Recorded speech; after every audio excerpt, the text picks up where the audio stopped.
Hi, Jen. Hey Karen, how you doing? Pretty good.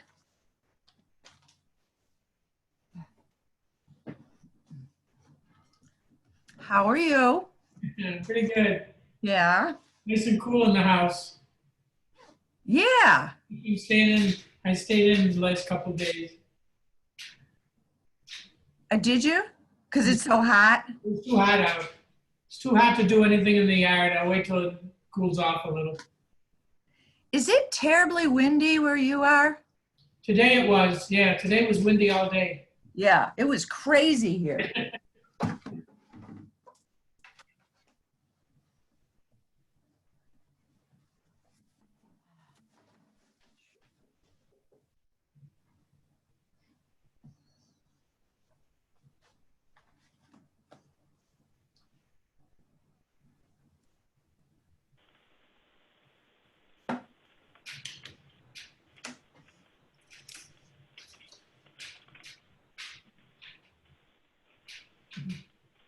Hi Amanda. Hey, John, can you hear me? Yeah, how's Oh, that? awesome. Hi, Amanda. Hey, Karen, how are you? Good. Where do you live? I mean, what town or whatever? I'm in Canandaigua. I'm actually, Eric, don't mean to put you on the spot here, but in his parents' old house. Okay. I'm Yeah, sorry. I was just going to ask you if it was real windy where you were. It is, It yeah. was crazy. Crazy day. The storms last night were wicked. Yeah.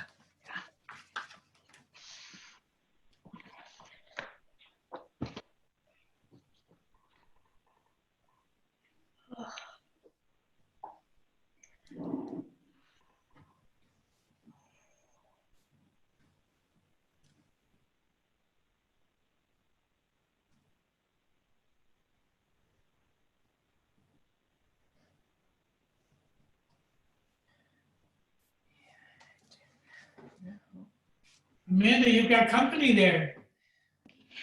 You know, she doesn't hang out with me all day until I have to be on a video conference. So you have a show on the side here.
Hello, everyone.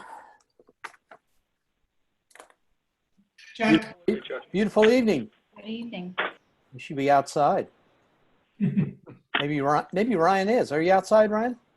Nope, not. Oh, okay. No, I'm in the office. Oh, poor guy.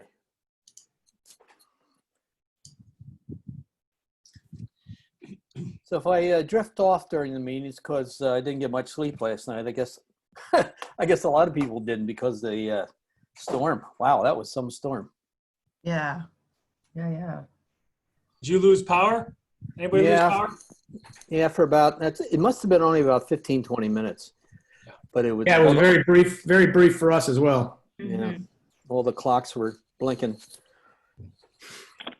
All righty, Eric, want to give us Yes. the colors?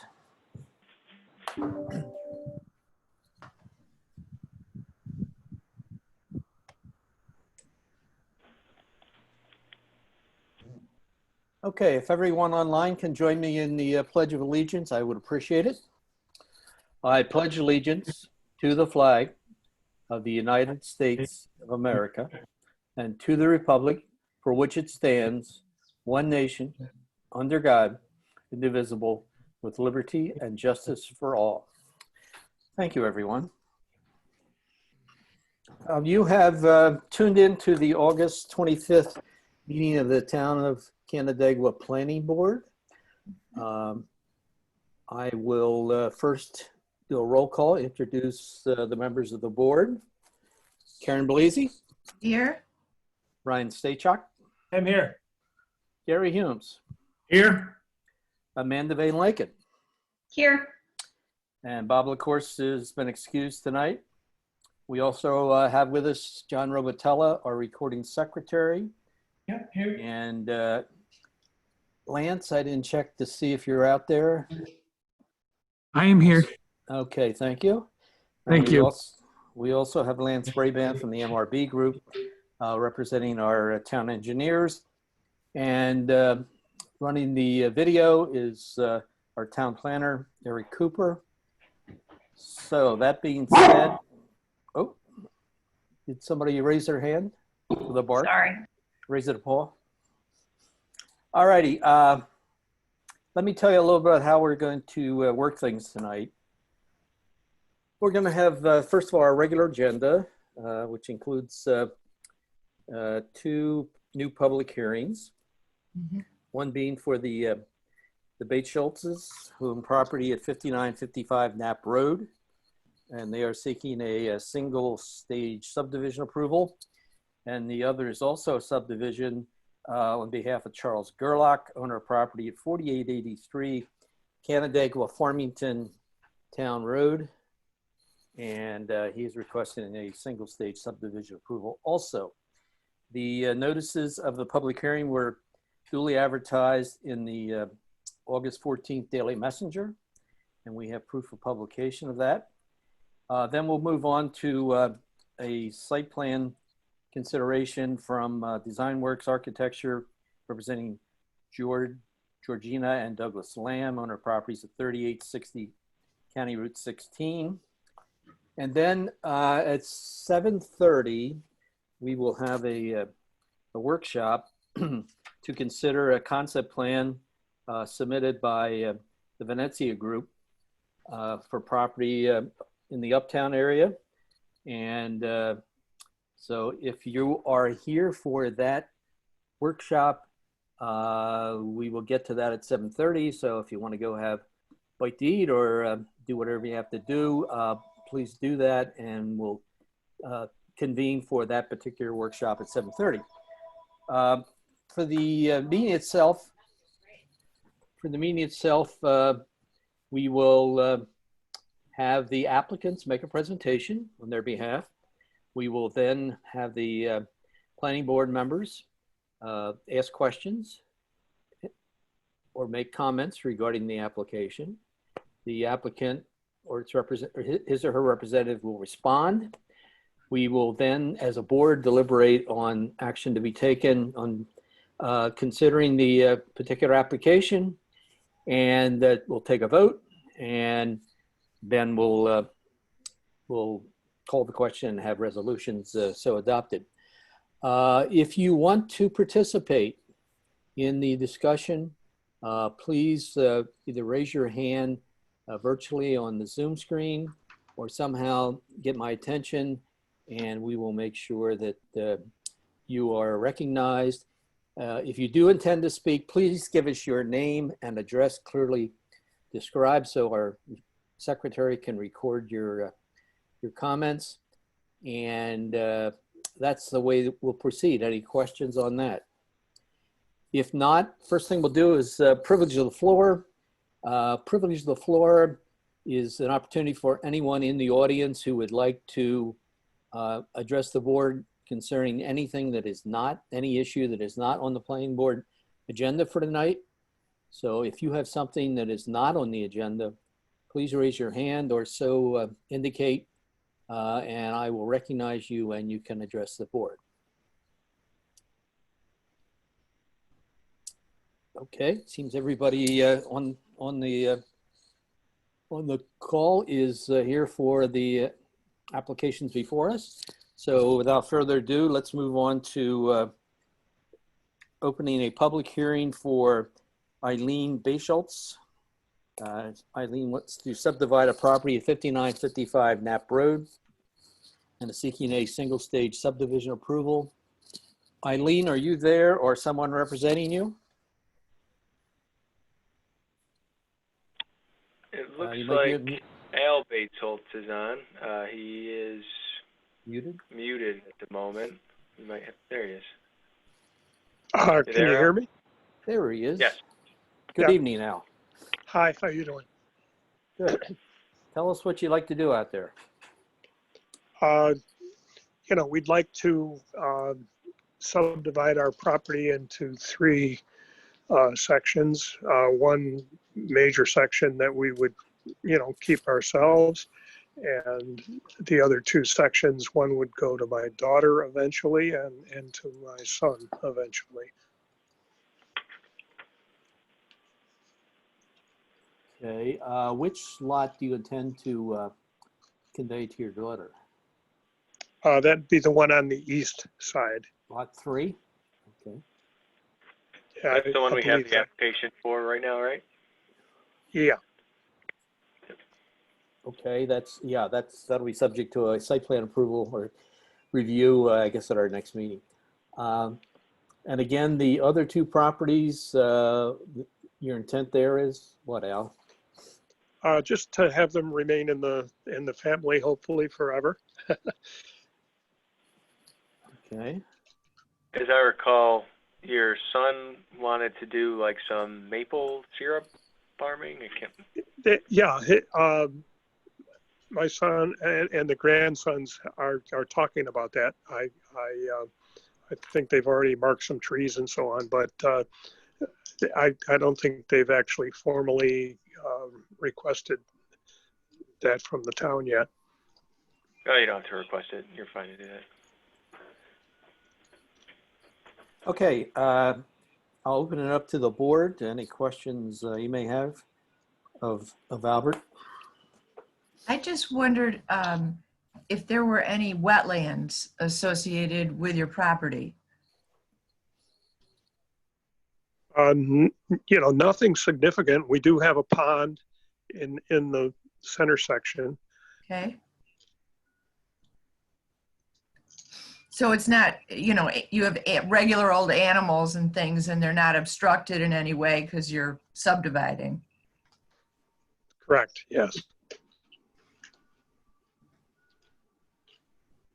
And the pond, Al, is spring fed.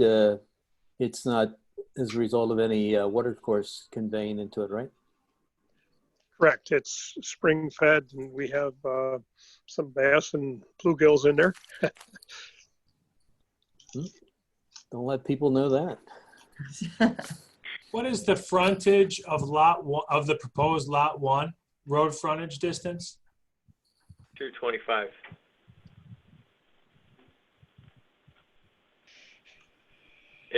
I've had a lot of questions on this one because people see the 147, but for every reason they don't see the 77 next to it. Can we clear that up on the survey? Why is that? Because I would assume with lot 2, it's 300 plus 336, so that's 636. And the other one is 258. Is that just It's think because there's there's two different bearings. You got There's it. two different bearings that it's heading, so they note the distance for each bearing. You really can't clear it up too much. okay? So it's the total of 225. Yep. You know, I think that this is an appropriate subdivision. I would. It does increase fragmentation. You know, of parcels, but it seems that the intent is to stay into the family.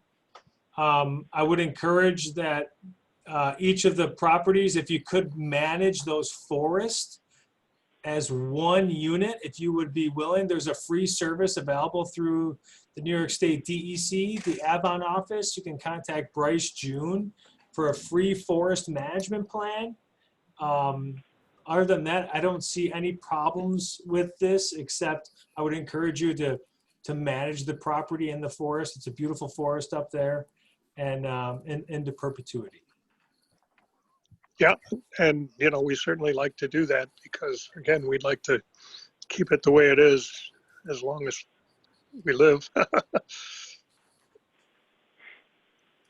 One question, another question regarding lot 1, is that the one-story frame cabin that's shown on there, is that currently occupied and is somebody living there, or what is that used for? No, that's just a kind of a hunting, if my grandsons go up there hunting. Okay, I guess my one concern there is where that stands right now. If somebody was to live there, it would not, the way it's laid out here, my interpretation is it would not be within the set-asides that are required for a lot. It would be too close to that east lot line. Was there any consideration of moving that lot line a little bit further east, since you have some room? It meets the requirements for an accessory building, however. Right, but if they were to sell that lot, or where, you know, or somebody else was to get it, what would that mean, Eric, in terms of that house, if they wanted to just build on that lot, kind of expand that cabin or renovate it? What They does would it need mean in terms variances of in lot site. line? They would need variances in site plan approval. You guys saw an application over on Goff Road for essentially the same thing. Guy built an accessory building and met the setback requirements, and then, although it was a violation, he went to reside in it. Actually, you guys might not have seen that. I think the zoning board actually denied that variance. But so essentially that's what happened. I have to go through the process as if it was a new building. He wouldn't meet the setback requirement and it wouldn't be allowed. Well, without variance. So is that a consideration that we have to think about here for this subdivision? I don't But, we have no intention of ever having anybody live in that. There's no, water, there's no septic, there's no way to have anybody live there. What's the structure used for, Al? It's basically, Storage? a storage in a hunting cabin where, they go up there when they're going to go hunting. Okay. So, yeah, it's treated as an accessory building or structure. So if anybody want to occupy it, they would have to go through a zoning appeal or tear it down and move a building into the building envelope that's permitted under the RR3. Amanda, you had a couple questions, or did you more or less get your answers?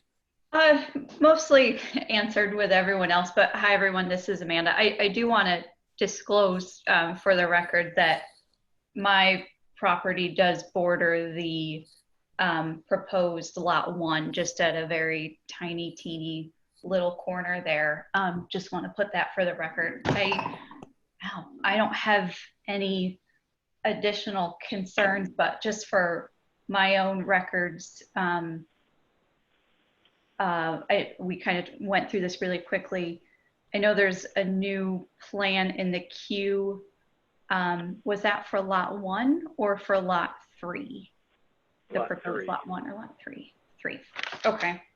And then lot 1 is the potential future sort of forward thinking. Okay.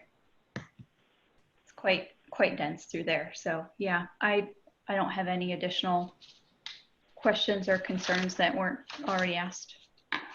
Okay. The ECB did bring up some concerns about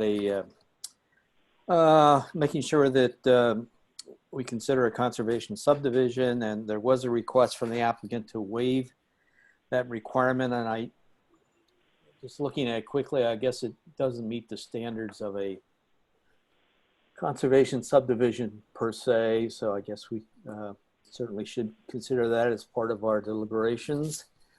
The applicant also asked for a waiver on the lot depth. You want to explain that, Eric? Yeah, under the subdivision section, which is noted there, 174-19E, any lot that's over 3 acres, the lot depth can't exceed 2.5 times the lot width.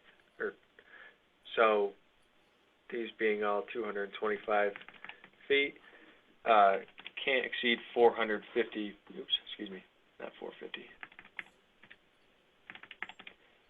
562 feet in depth, which these are well above that. Of course, the planning board can grant a waiver if they don't feel that there is a health or safety impact, negative health or safety impact. And again, the intent is to prevent odd-shaped lots, or not odd-shaped, but extremely deep lots with relatively small frontage. I guess. Not exactly sure about the intent when it was put in there. Okay. Well, being that the total lot, the combination lots 1, 2, and 3 is what it is, it'd be tough to, other than cutting something off the back to make the lots smaller, and you'd wind up with real fragmentation in terms of, and you'd also be into the forest area, which we certainly don't want to do. The Ag Advisory Committee really had no comments. They said there's no loss of agricultural land involved with this application. Jim Fletcher had no comments on it.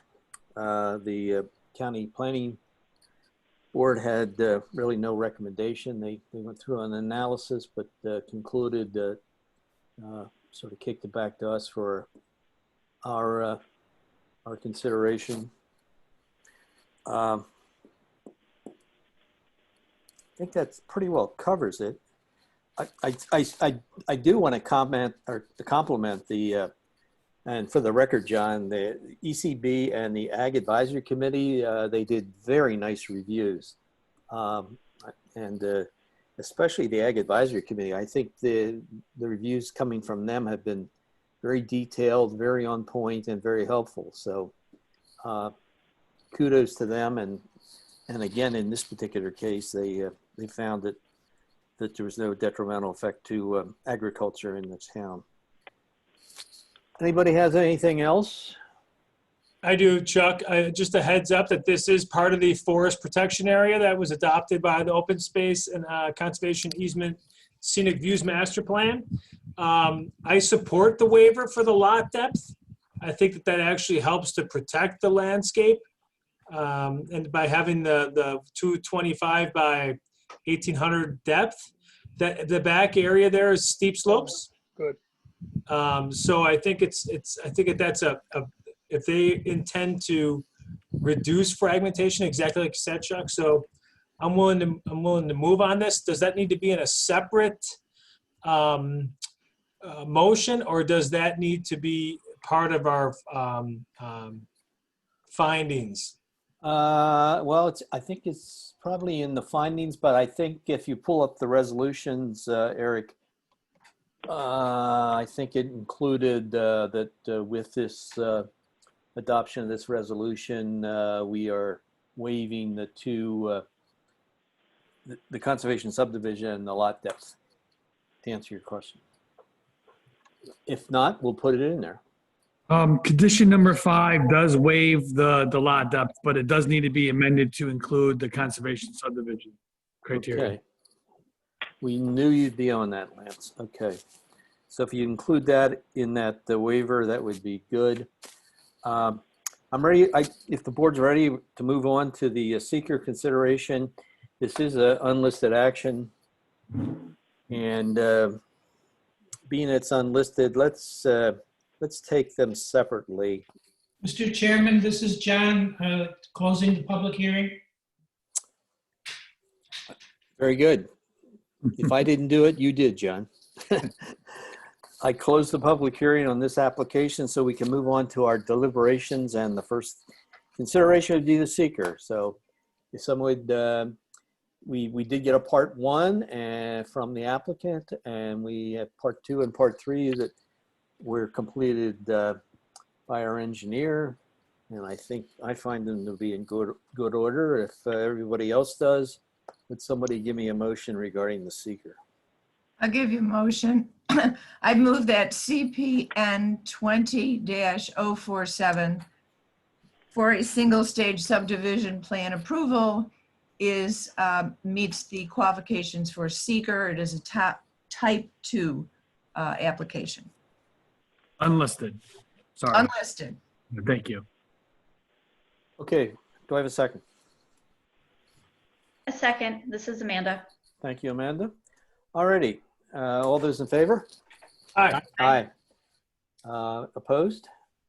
Motion carries. Let's move on to the subdivision.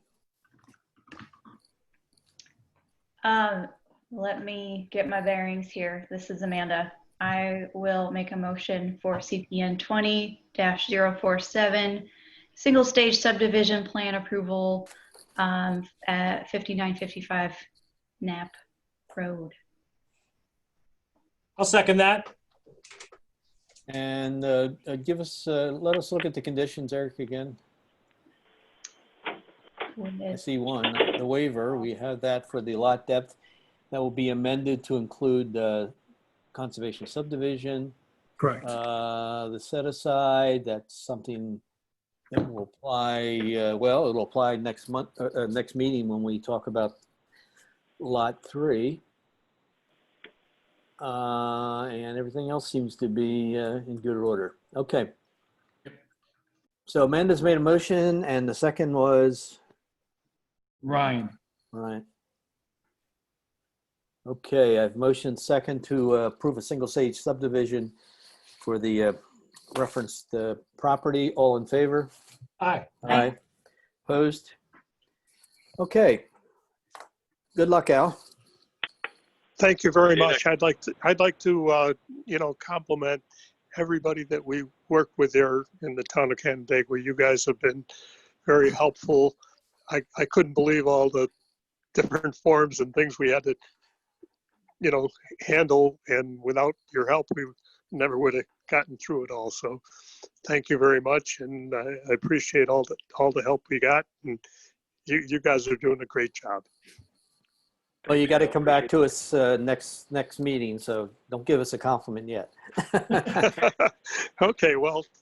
No, we appreciate that. Thank you.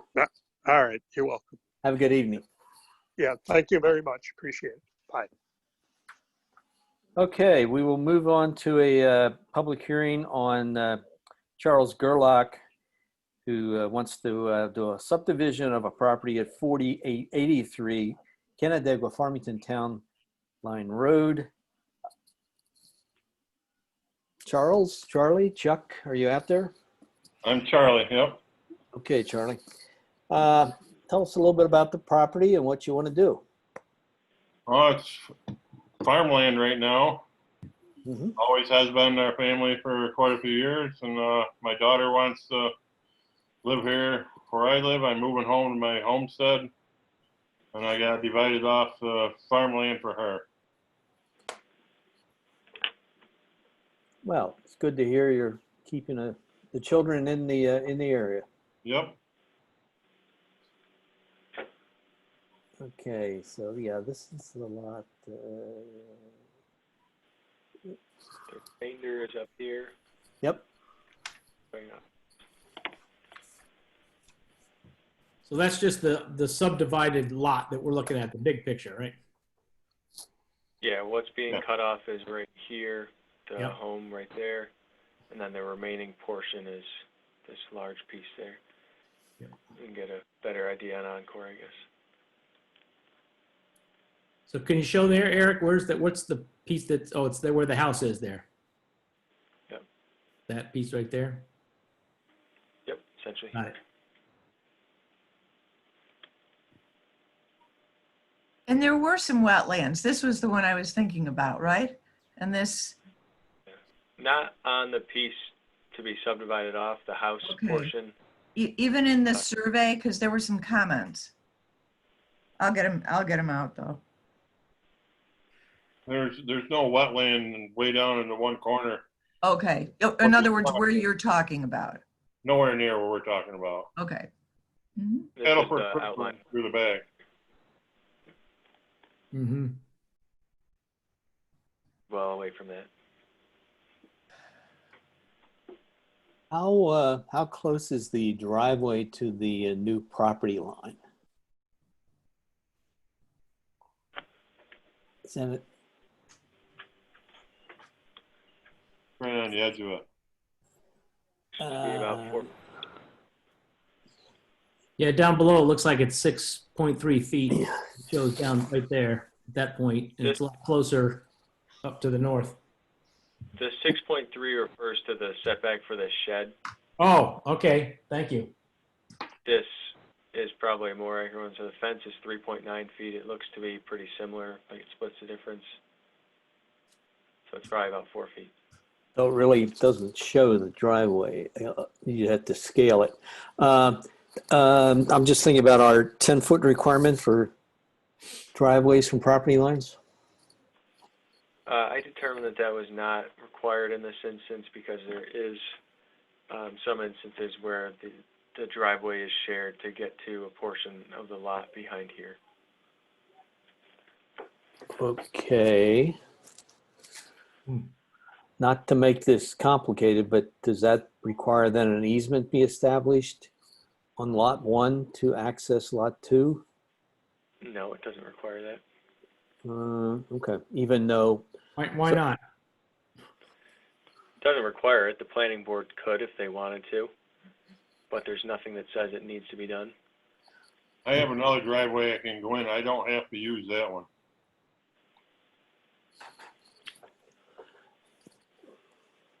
yeah, again, Charlie, the intent is if you ever sell lot 1 or sell lot 2 and somebody other than a family member is involved, that would cut off any legal access to be able to, certainly while it's in the family, I'm sure. It will never be sold to the family. Okay, well, Just for the record, he does indicate accessible driveways for both lots. right, they both have their own separate driveways, true. Yep. Right. So if need be, if lot 1 would be sold to somebody outside the family, the lot 2 would still have access from the its own driveway. So right now it's a family agreement, which is great. I'm sure it'll probably continue as long as family's there. But Charlie, we never say never. What does Chris say? Chris Jensen? Oh, Yeah. Chris Nadler. Oh, Our attorney. we Our had guy, to, the guy that tells us what the legal things to do, the right, well, Well, he's not here. yeah, he hasn't reviewed it. We haven't asked him to. He normally wouldn't. isn't he Yeah, usually like an easement guy? He could be. I mean, I know he certainly drafts easements for the town and whatnot. He reviews them. But what's the question that you're looking to see answered. Well, I'm hearing, on one hand, I recognize and respect the landowner and stating that they're not going to sell the property, but in 30 years, we don't know what's going to happen. So are there steps that we need to take to protect all the landowners and the future landowners to make this process? Well, again, Ryan, I think I answered my own question. I think, now it certainly it's shared, and it's because it's within family. If for any reason non-family becomes involved with either one of the lots, then that right of access across that lot would go away. And lot 2 would have to use their own driveway. And unless that was the only access to lot 2, which we run into every once in a while, then the easement would have to be created and perpetuated. But in this case, lot 2 does have other access, and I'm comfortable with not requiring a Okay. an easement. Can we at least add it to the findings? Is that appropriate, Lance? Yeah, I'll make a note that the board was discussing the existing driveway and the cross access between the two properties. And how it's currently used. Correct. Thank you.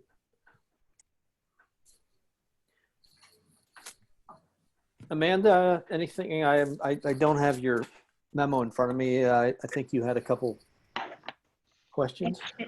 And there were more questions for myself to follow up on, and I think I'm all set with those There was responses. one question about the fence, but just so you're aware, I mean, the board's aware, the fence could go right up to the property line. There's, Thank you. Yep. Good excuse to get into the code. Okay, anyone else have any issues? Looking at third parties involved, planning board, county planning board was not required to review this. There was a ag data statement submitted, and the ag committee gave us a review, and they questioned what farming activity. Right there, the committee wishes to know what farming practices take place on the property now, and if those activities will be impacted by future development in the parcel. Charlie, can you answer that? I grow wheat and oats, and I got hay, and I got soybeans on the rest of it. Okay. And cattle in the barn, beef cattle that I raise for my own beef. God bless you. Keep it up. And I guess to follow up on that, that will not change as a result of this subdivision, right? No. Thank you. Okay. Questions been asked and answered. Jim Fletcher had no comments on the application. So that pretty well covers the reviews from outside agencies. Are we ready to close the hearing? If not hearing anything, I will deem the hearing closed. We will move on to action on the seeker, which again is an unlisted review. So again, if since we have the time and it is unlisted, let's take them separately. This is Gary. I will make a motion for CPN 200-050, a seeker determination of non-significant resolution. Okay. I have a motion. Do I have a second? Second. Okay. Could you pull up part 1 real quick, Eric? I made a note to myself. Question number 15 on part 1. I think again it was, yeah, does the site of the proposed action contain any species of animal or associated habitat listed in the state? And it's got the pied-billed grebe. Mm-hmm. Wow. I always wondered where they hung out. So again, Lance, I guess this is a situation where you query a property and And it gives you all the environmental. Correct. So at this point, being that there's no proposed site improvements to the site, we're simply subdividing, that there isn't any regulatory requirements of the applicant to go do anything with regards to this. If and when the time comes that they do a site plan, then seeker would be done again on the action at that point in time, and if need be, regulatory permits may be required. Okay. So Charlie. I have a question.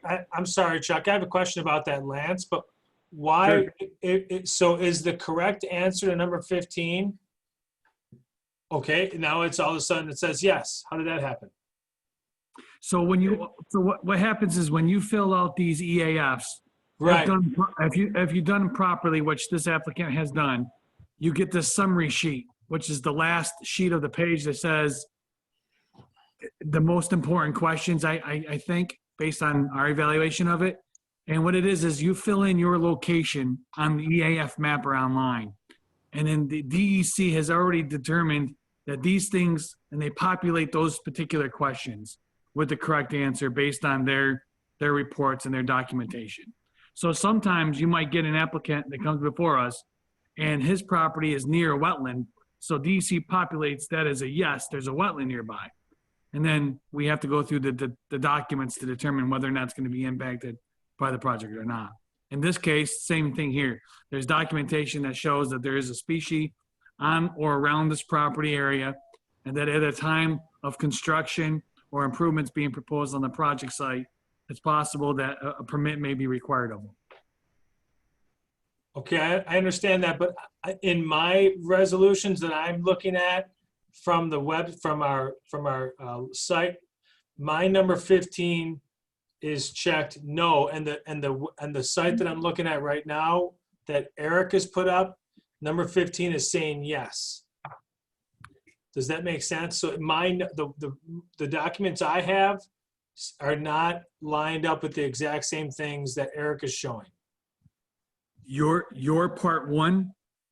My part one, and pardon me if I'm incorrect, for bait shots, nope, I'm sorry.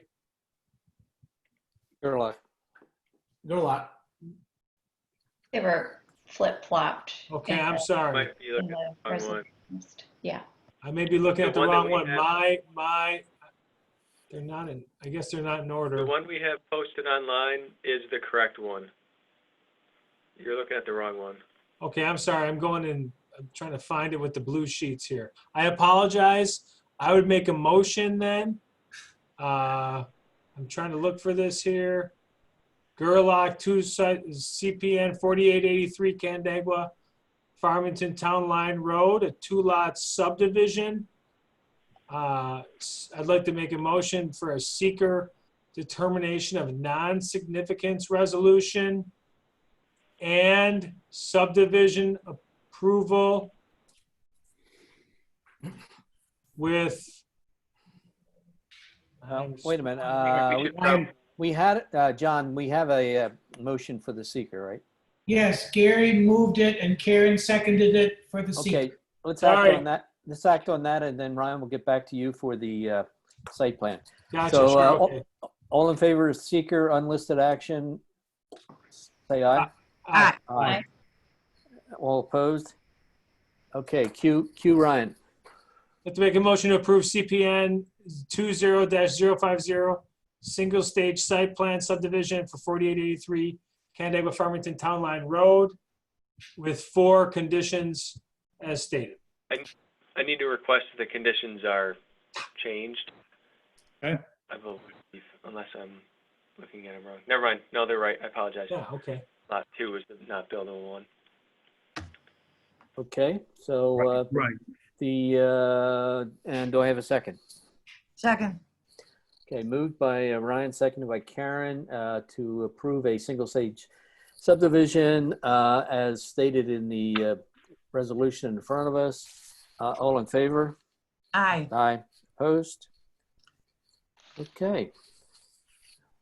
You got it, Charlie. Good luck. Thank you very much. Okay, have a good evening. You too. All righty. Moving right along. Let's move on to a non-public hearing. This is just a site plan review for Design Works Architecture representing Georgina and Douglas Lamb, owners of property at 3860 County Road 16, which I think is at the corner of County Road 16 and Weifels, and they're seeking a single-stage site plan approval for a development that exceeds 1,000 square feet in the RLD. Is someone here from Design Works to tell us how you're going to amend that beautiful property? Thank you. Yes, I'm Chuck Smith, and Gigi is here also. So Gigi, why don't you start out and tell the board what you're trying to achieve? Sure, thank you. Yeah, it's Georgia Lamb. I go by Gigi. So we're looking to put an addition on our house that will accommodate all our 5 granddaughters and our kids that all live in Ontario County, and just be able to have an area where we can eat in, and under covered porch, and just kind of hang out together, and a bunk room on the 2nd floor, and a master bedroom nearby so that we can have all of our kids close by. And we're trying to keep with the same look that Betty and Peter did before us. I usually try and get their approval on anything that we do. I very much appreciate the historic feature of this house and want to keep with the same look and feel. So Chuck and his team have done a great job in putting a design together that will accomplish that behind the house. Okay. Chuck, you want to go over the site plan and I guess the rendering elevations? Sure. So Eric and I will go through this for you. So we prepared a little PowerPoint presentation just so we can order these things and keep them in order a little bit. So starting with the full site plan, you can see we've got a very large lot that includes a barn up on the west side of the property, and then a tennis court, and then the old farmhouse, which is at the top of the hill above Westlake Road. So as Gigi mentioned, the additions are that dark area, which is both over the existing garage and then running along the south side of the backyard. So this addition is meant to face the north side of the backyard, which creates a really nice area for entertaining and for the grandchildren to play in that area. If we go to the next slide, so a little bit more detail, you can see the existing frame garage we're building above that, just below the existing house. The driveway is on the south side of the property, which continues up along to an existing gravel drive, and then a little extension of the gravel drive, because there's between the existing garage and the there's a new little garage on the left-hand side on the west side. There's a 2-story addition, which is a big family room with the kids' bunkhouse, the grandkids' bunkhouse above. And then finally on the hatched area called the covered patio, that's just a big outdoor porch that faces that beautiful yard that they have in the back of the house. We've discovered that there's one clarification on this drawing. We have on the right-hand side, you see assumed location of gas, water, and sewer. The sewer is actually coming out of the house on the north side.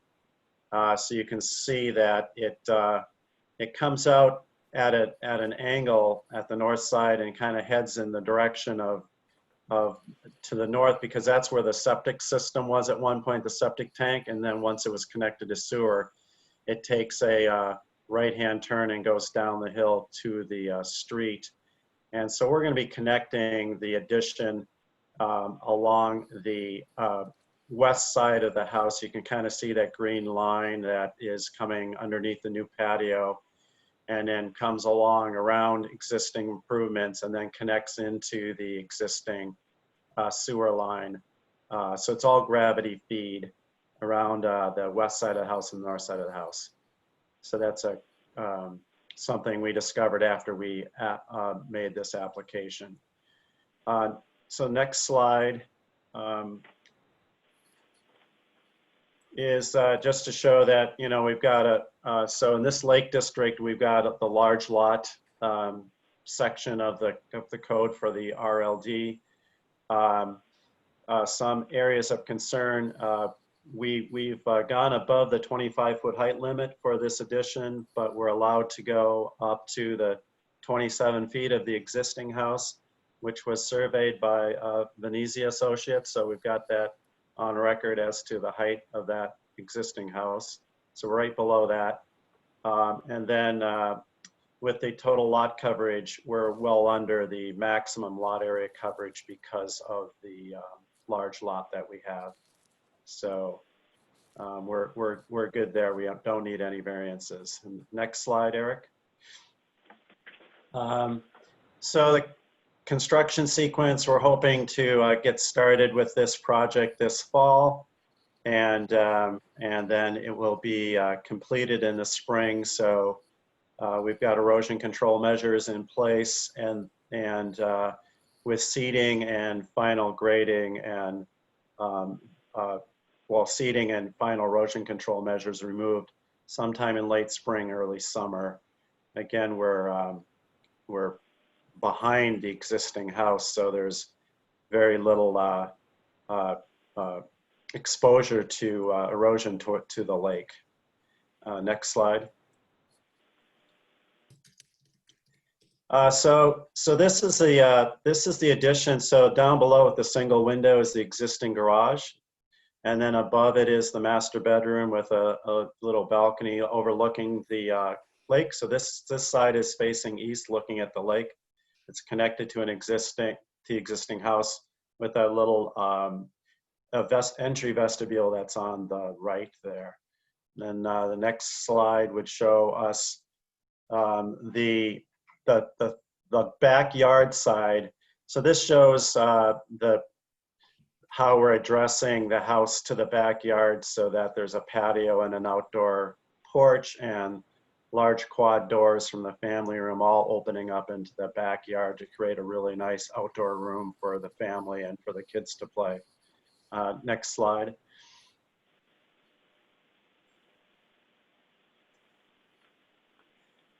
So at the on the west side, which is actually facing the barn and the uphill side, there's a little garage there for Gigi, what was that for? Can you unmute? That was. Yeah, we've got an ATV that we need to use to get around the yard, and you know, supplies and so forth. My husband has a little convertible that we like to store in there in the wintertime, which we can because it's a gravel driveway, so we don't worry about snow. We don't need to access it in the winter. Yeah, okay, thank you. So that takes a little bit of the pressure off the existing two-car garage, is that little garage right there. And it's incorporated into the porch roof, so it's really kind of blends right into the porch, with the porch in this view on the left, sitting on brick piers. The brick piers are there because the existing house has some brick detail to it. Next slide, please. This is facing south, so this is along the driveway side. So you can see on the right-hand side the existing two-car garage. We added a little awning over that just to break up the two-story wall that's created with the master bedroom above. And then the addition is really built as a one-story with an attic space. So even though it has space up in the second floor, which is the kids' bunk room, we've disguised it with dormers and a one-story roof so that the whole addition doesn't feel like a two-story massive building. So we've kept the scale down along that south side.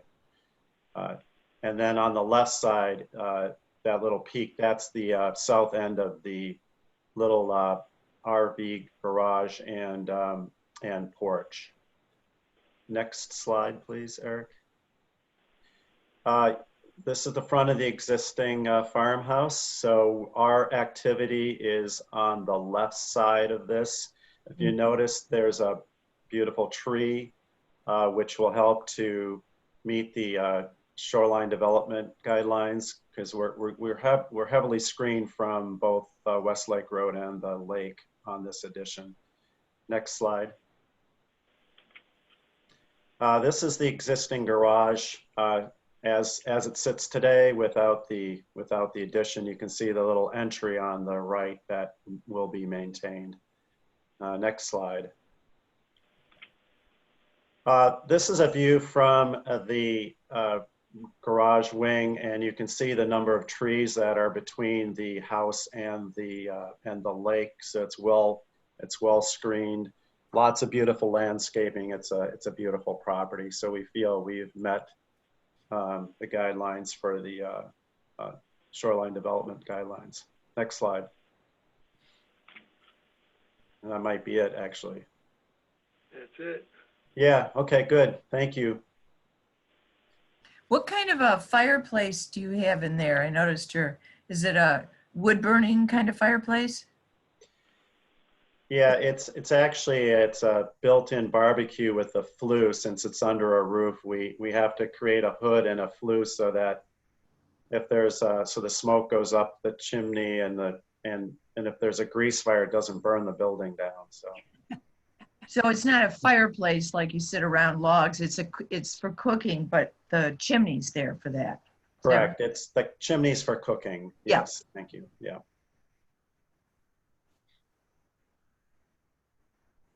Beautiful property.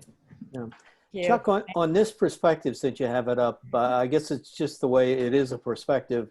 The addition roof looks higher than the existing roof. And that's just because it's coming out at you. Is that true? Yeah, I don't so think it- the existing roof that you see is just a one-story connector. It's not the original house. Okay, but you had gotten the variance for the 27-foot height, right? Building height in the past? Correct. And that applied to what part of the existing house? That's It's the essentially blanket. There was no conditions as was pretty much standard at the ZBA back then. I think this is 1997. So Okay. the entire property has a 27-foot building height limit for Okay. the dwelling. And the second story on the garage will be at or no greater than 27 feet. correct. Okay. Just lower than 27, I think, if I remember the drawings. Yeah, we're I think 3/4 of an inch lower. Yeah. Good eye, Gary. Yep. Hey, Chuck, can you talk about drainage from rain and things? If I remember one of the pictures there, it looked like the gutter system goes underground, I'm assuming, to pipes and stuff that goes to the lake. Is that all? Is the new addition going to be the same thing? Is it going to tie into that underground system? Is it where's all the runoff water going to go? Yeah, we're tying it into the existing leaders of and drainage for the house. So, Gary, I don't know actually where that outlets. Okay. Yeah. All right, but you are going to tie it all into that. Yeah, we don't want a lot of this water from these roofs running down the driveway, especially in the shoulder seasons. It could create an icy condition. Yep.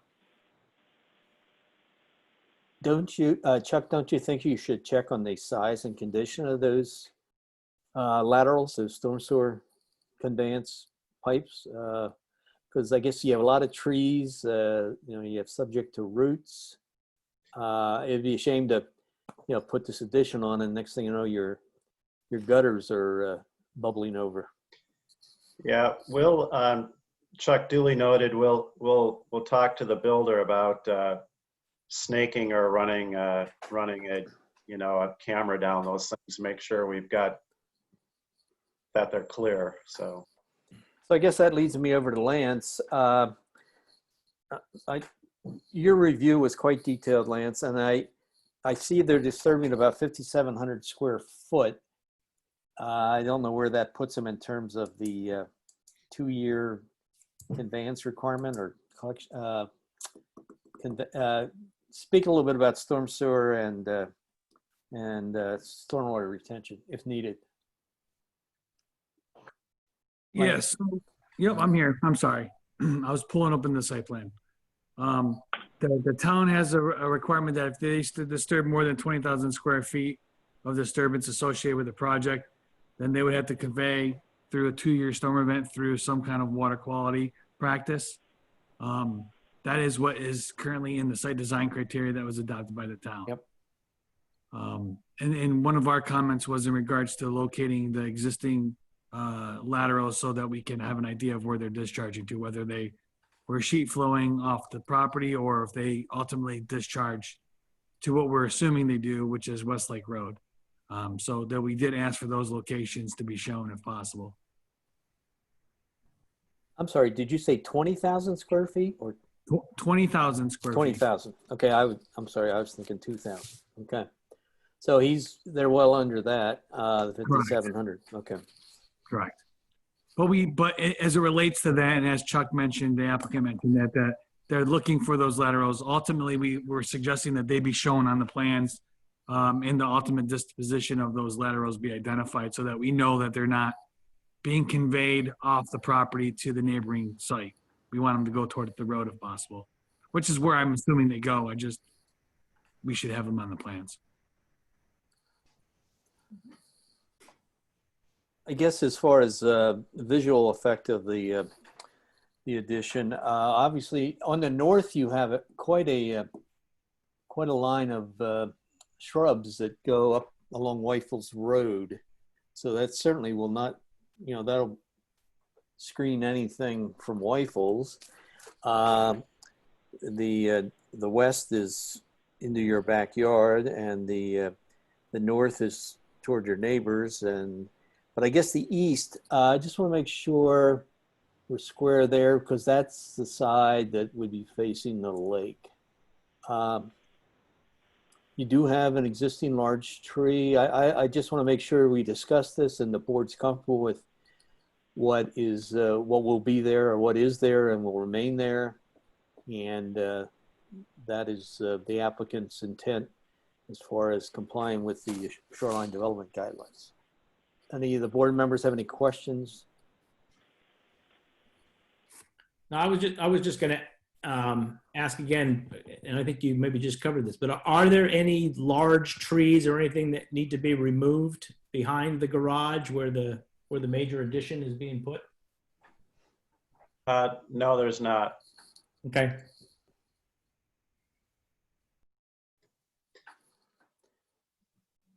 No, I think screening, as you said, Chuck, there's a big hedgerow there along the Weifels Road. You can't really see much of anything there. As you look at the picture that Eric has here, I think those trees and everything, that the vegetation that's on the south kind of side is going to pretty much block, any significant view of that addition, and it's going to be, I think it looks nice. I think it's going to be nice.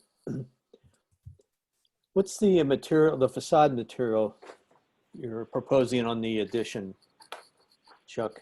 Is it white board similar to the house? It's going to be a painted cementitious siding that it matches the exposure of the house.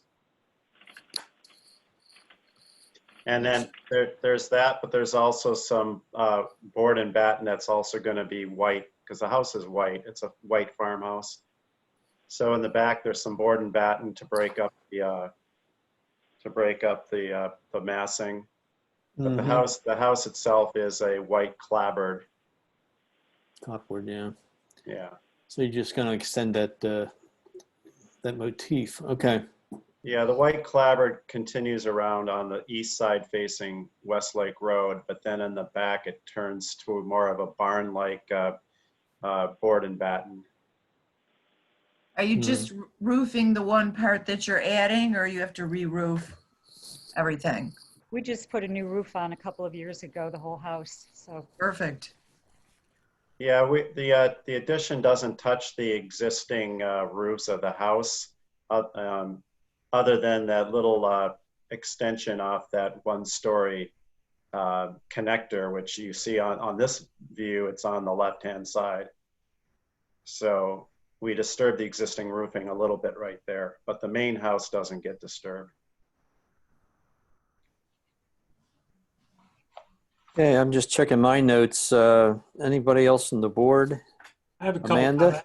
comments. This is Ryan. Just That's kind fine. of getting back to the discharge of the stormwater. Lance, is it, I guess the concerns that I have, and to be consistent, is that if there's direct discharge into the lake. So when you say you assume that it's discharging onto Westlake Road, do you mean that it would be discharging onto the west side of the lake and then following that stormwater drainage there? Right. If it goes anywhere, that's where it's gonna go. We have to ensure that there isn't going to be a negative impact on the neighboring parcel. And in Right. order to do that, we ask for those little laterals to be identified on the plans, just so that we can convey that. And I'm going to assume, just because they're not on here, but there's no piping going across the road. It's going to that drainage swale, and that's where it's being conveyed. Okay, so if you're comfortable with that, then I wouldn't, but I think when you said that, my concerns were just that there was discharge directly into the lake. Gotcha. Nope. And that's not happening with these. That's not occurring here. But as a condition, we do have compliance with our MRV letter that was offered, and showing those laterals, I think, would be something that we would require. Okay, is that part of the conditions? The MRB letter is a condition that I'm offering for the board's consideration. Okay, I would like that included. I appreciated Sarah Linda's comments. Yes. What an absolutely beautiful property, and thank you very much for taking care of it and looking so nice. It's such a nice place. Thank you. I love it. Very. I'm ready to move forward with all those concerns. If anyone else. Okay, let me just check the people who are not here to make sure they have no issues. The County Planning Board was not required to review this application since there was a question about a variance being needed, but it was not required, the variance, so it precluded the County Planning Board from having to review it. I think we discussed the shoreline guidelines enough, and I think we're comfortable that they have been met. Sarah Linda's comments were very much appreciated, as you said, Ryan. The ECB looked at the application and had no comments. Get no comments from Jim Fletcher. Cheshire Fire Company, nothing heard from them. Heard nothing from Kevin Mulvaney. And we did not hear anything from the County Public Works Department regarding Westlake Road as far as any issues or concerns they may have. So all that being said, I think, Brian, if you're ready to take action, this is a type 2 seeker, so we can bundle this if you want to.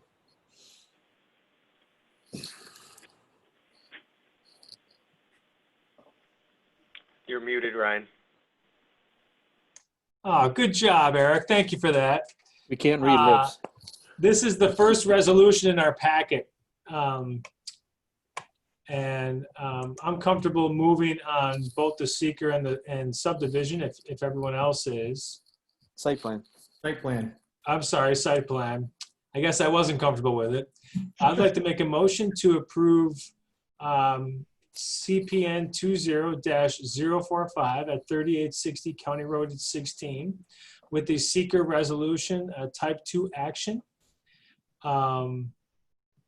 And site plan approval with the 5 conditions as Right. presented. Is that appropriate, Lance? Or Yes, I don't believe we've added any that I'm aware of. So those are the 5 that were for your consideration. The only thing I heard was the relocation, redesignation of the realignment of the sewer lateral that Chuck mentioned that they found. Okay. So so there would be 6. Yep. So the exact location of the sewer lateral will be shown on the plan. think they are showing that now, though. We can Okay. add it as a condition, certainly, but I think they, Yeah, being that the resolution references the previous plan, let's add it as a condition.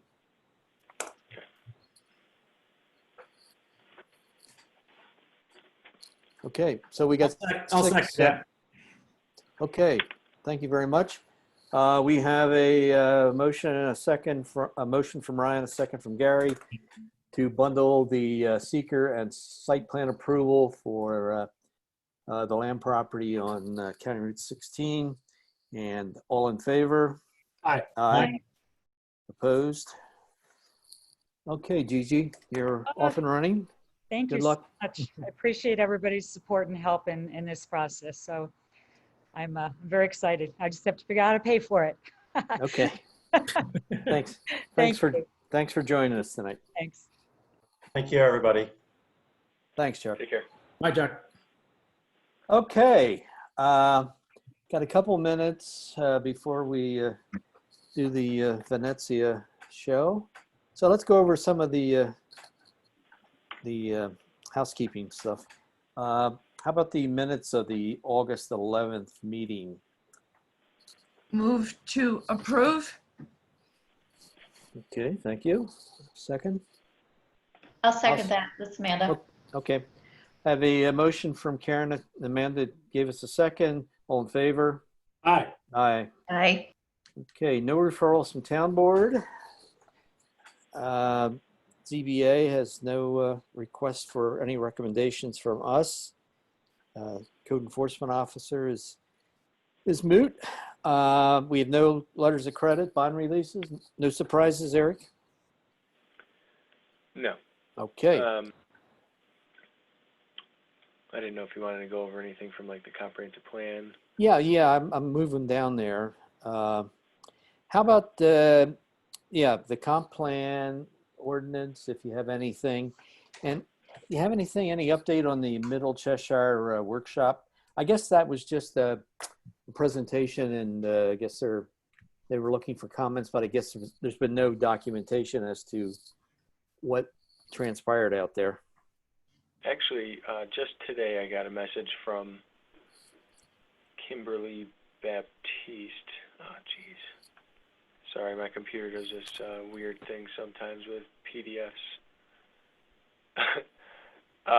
Anyways, I got an email from her earlier today with just a summary of the workshop. So essentially, set up there. I think they had 15 people or so that came by. Obviously they wanted more, but you see the little dots which represent what people prefer in different situations, whatnot. Anyway, so all of these will be added to kind of like the project file. They are also, I believe, going to prepare a public survey. I'm not sure when that will go out. Looks like maybe in early October. Mm-hmm. But I don't think there was again a huge response. But yeah, hopefully the survey will get more results. And a lot of my neighbors are asking me about it, and I said, well, stay in touch, stay tuned, because the town is on the case. So hopefully a survey would generate more interest. Okay, Yeah, how about the comp plan? Where we stand? geez, wish my computer wasn't screwing up for me right now. Right now, I'm in the process of essentially putting the comp plan to like a prepared format. Oh. So it's just a long process, essentially. I think right now, as you can see, I'm at like 43 pages or so. this may have been kind of where I was the last time we talked, Mhm. but just working my way through this. Our next meeting is supposed to be next week. Hopefully, we're going to get this out to everybody or potentially move the meeting. But since it's not done yet, I hate to get kind of partial comments from people, although maybe that would be beneficial. But I think it's just coming together. I think it looks pretty nice. And everybody else can provide comment, and I can modify it as need be. But just a matter of formatting it at this point, and then once that's done, we'll do final edits, hold our public hearing, and give it to the town board for their action. So you haven't published the draft yet, per se. You're waiting for final approval from the committee? That's right. Yep, okay. And obviously, finishing or finalizing preparation of it. Before you distribute it to the review agencies, okay. Right. Okay. All right, well, we'll look forward to that. Again, as I said last time, there was a lot of hard effort on your part, and I think the town certainly appreciated what you did. Anything else regarding other business? If not, we got some training sessions coming up. The mandatory sexual harassment training, I'd lost the date on that. Or is it just a virtual webinar type thing, or is it everybody sits in and listens at the same time? No, I think it was online training. Just go. Okay, you just go on at your own convenience. Okay, yeah. Okay. When was it supposed to be done by? Can you guys see it on my screen still? I can see the. That's the This is September 20th. Yeah, that's a different one. This is the Association of Towns, which is the other. Oh, I apologize. Yeah, this is the other one that I sent out the other day, the sexual harassment training. Well, while you got this one up, make sure everybody duly notes this training opportunity. It's some basic stuff, but I think I know the people that are doing the alternative energy. Mm-hmm. They are very, very well spoken, and they very well informed. So that would be interesting. If you can't attend both of them, at least maybe tune into that one.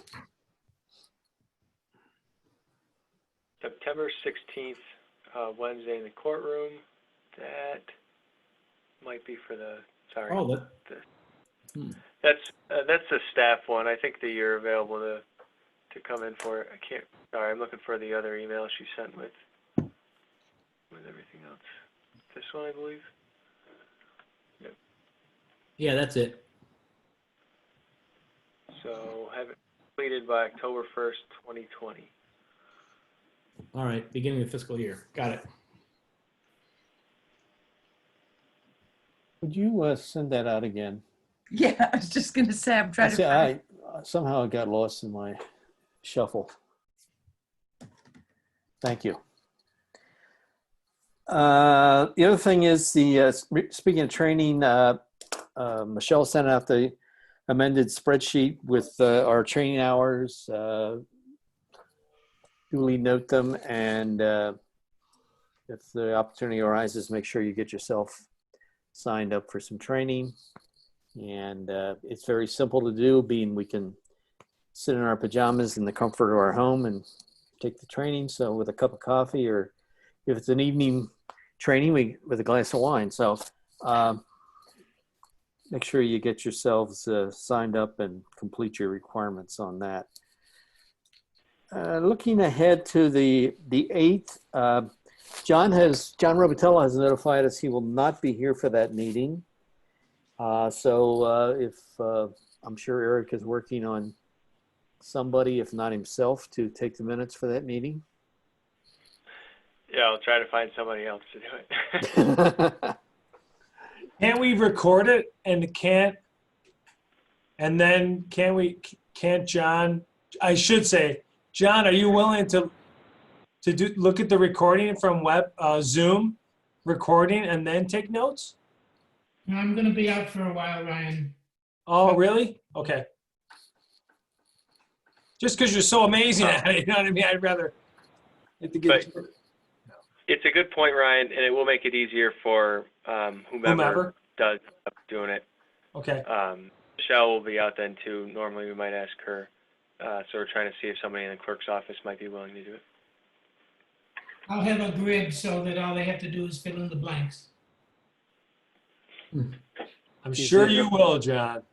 Does local law allow to do the minutes off a recording? I guess it does. That you don't have to do it in person. Yeah, I mean, we've certainly done that for ever. I mean, that it's a little different if the secretary is not in attendance, but obviously, you know, we've always had recordings of it that have assisted. Oh, I know John's, has his recorder, and it's sort of a belt and suspenders type thing. Okay, very good. The 8th. I have the PRC, at least the email list. There's what we're looking at, folks. I'll walk through this one real quickly. Anyways. Sure. This application was incomplete. They didn't provide materials. There was a lot that they didn't provide early on. Burnell Rife, which is for a property on Station House Drive. Actually, you know what? Give me 1 second. I want to pull up that. I have a better visualization of that agenda.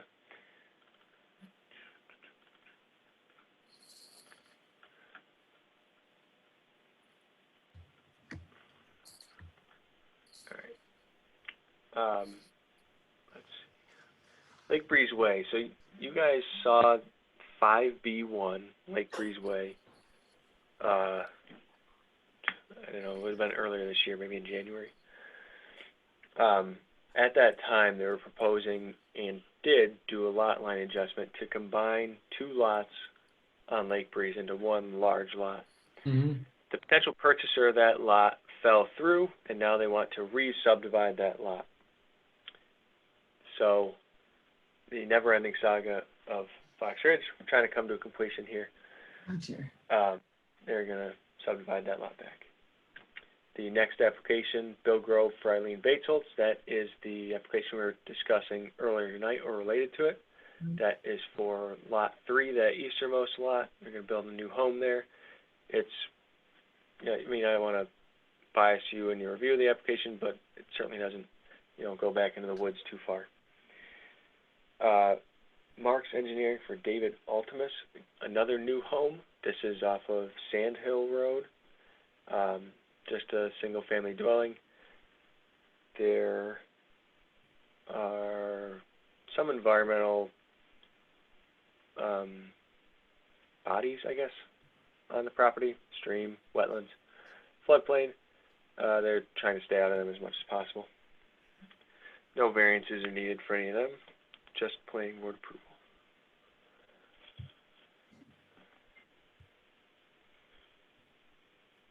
Okay. So that's coming up on the 8th, and then the next meeting would be on the 22nd, and that's, well, we'll get ahead of ourselves. Anybody have anything else? I see by the clock on the wall, we got about 12 minutes before we start the workshop. Anybody else have anything? Is there any?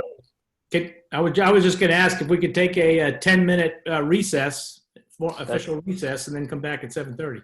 That's what I was going to do. Just stay online. Yeah. Don't go out, and smoke them if you have them, and we'll be back at 7:30. Smoke them if you got them. Do not smoke them. Yeah, we're not in Colorado, Chuck. I'm showing my age. All right, let's take 10. Okay.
Okay, we have everybody back.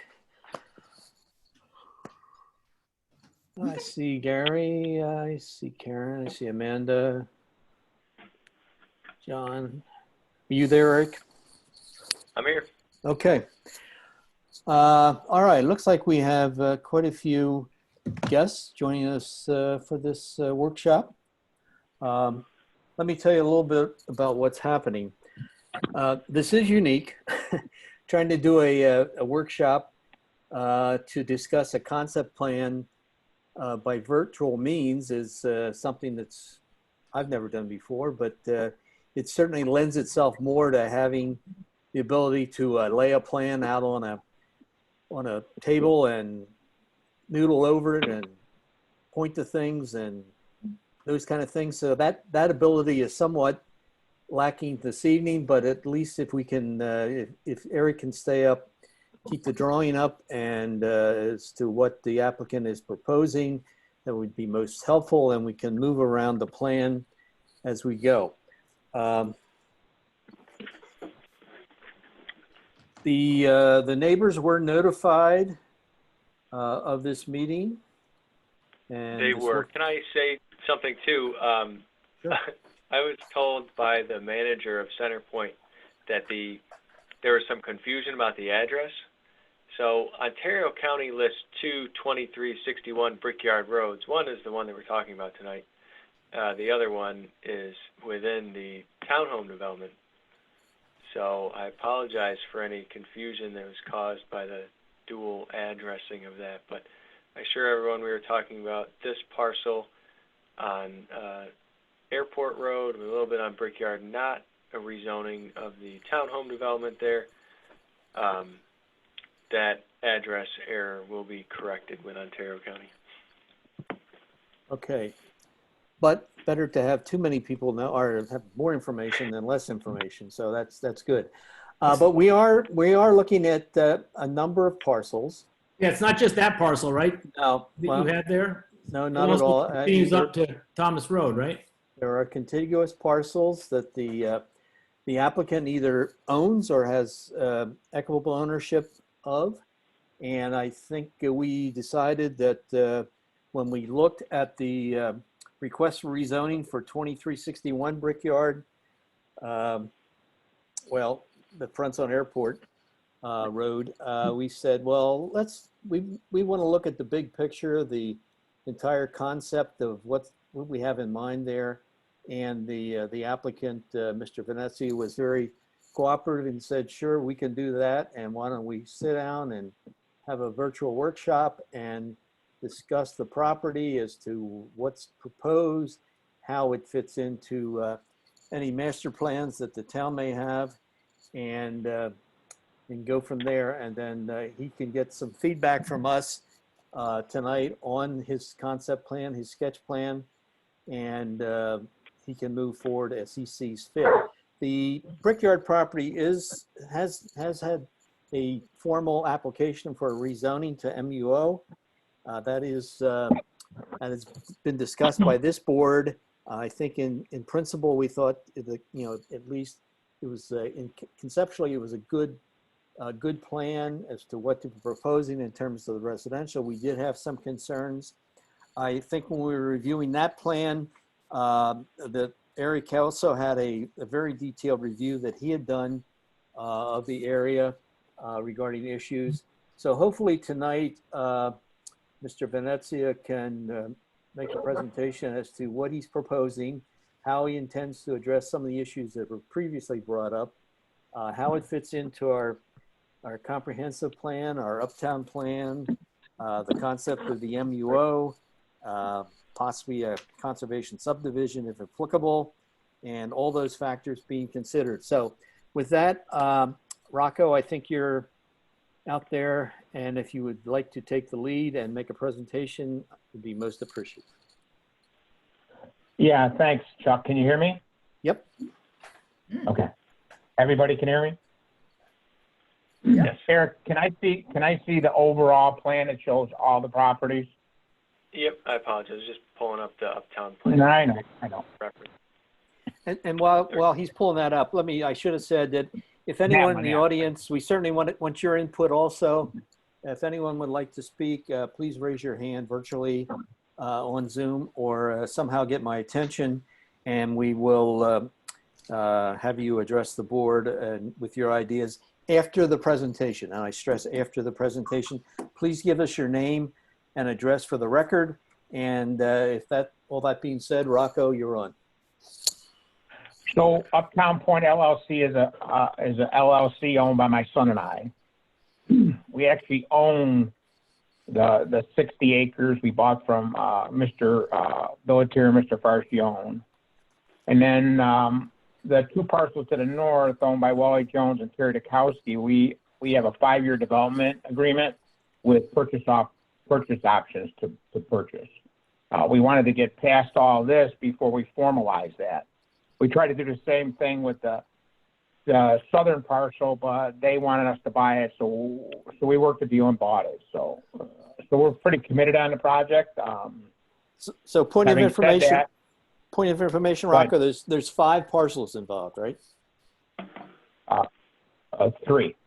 Oh, okay. I thought you said If 1. we go back to Encore, the yellow one and then that one, and then another one to the east of that one, he just lit up. Okay, understood. Excuse me. So there's 3 parcels. Yep, those 3 parcels. So we've been at this now for 3 or 4 months. We do have a builder of whatever we build in there. We have a builder on board, and he's with us tonight, Ron Hinkle of Pinnacle Homes in Rochester. And Ron's has a vested interest in this, and Ron will actually be doing, building the patio homes, the duplexes, and hopefully the apartment building. We expect that this will stay within the Uptown Point LLC. There won't be any other partners coming in on it, and it'll be handled kind of in-house. So having said that, and going back to the point that we've been at this a few months, we've sent quite a few little plans up to you guys. We started off originally coming off of Thomas Road with a conservation subdivision. And then this whole MUO thing came, the possibility of buying the southern parcel, and then, okay, here we are, let's go for MUO on the whole thing. So I did a lot of research on what the town kind of expected from the MUO, and put this together myself. This is certainly a plan that works for us financially.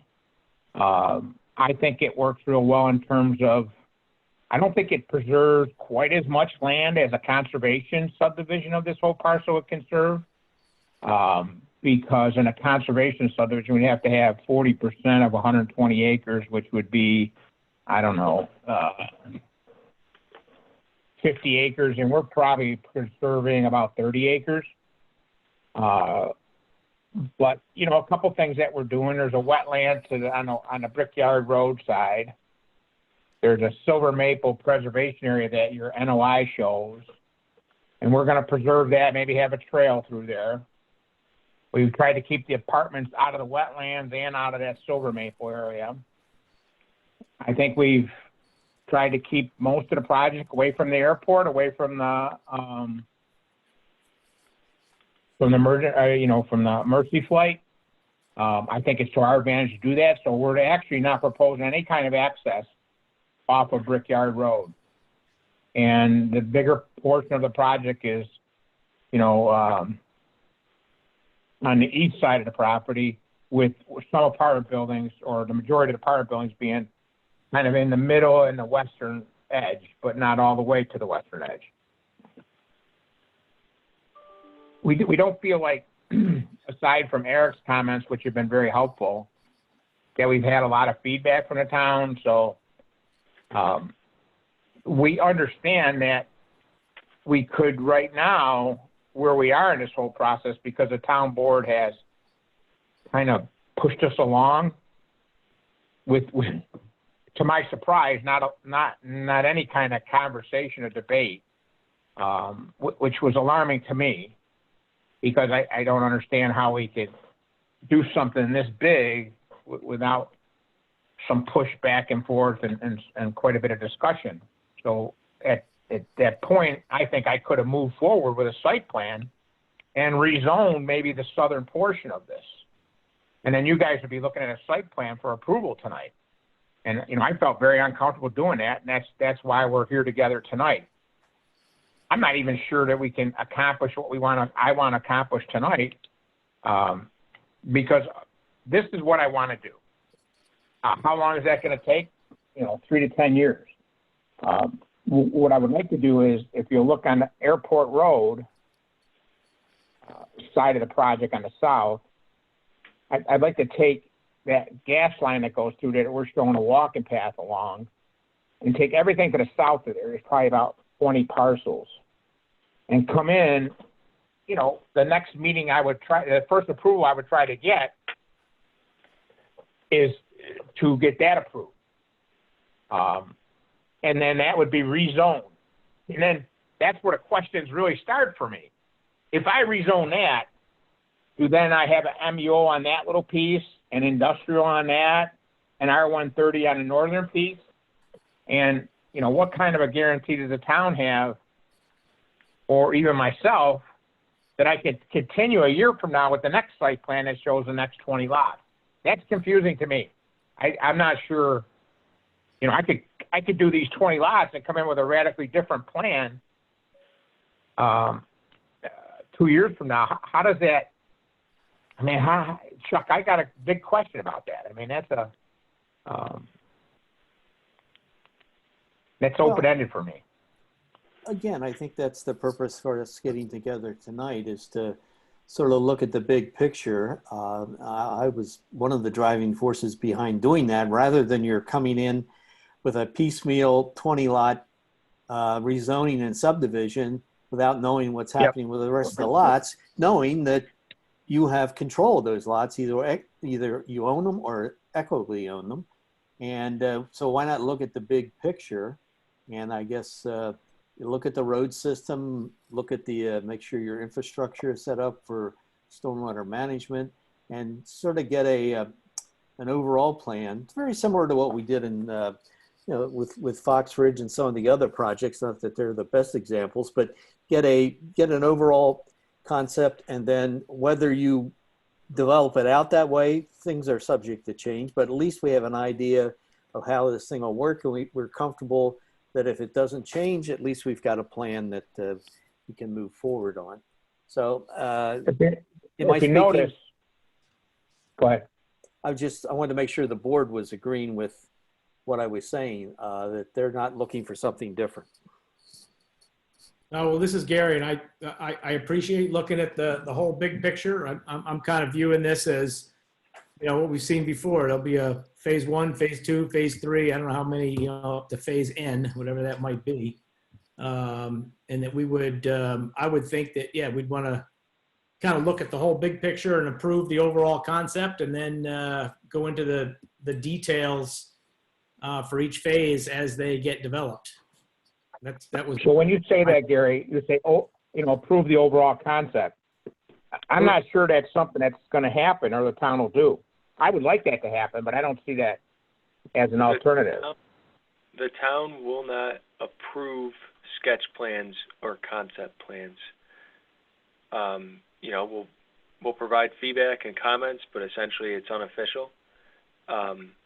Only at the point where we receive like a preliminary subdivision, which will show different phasing and engineering and all that good stuff, will the town approve something.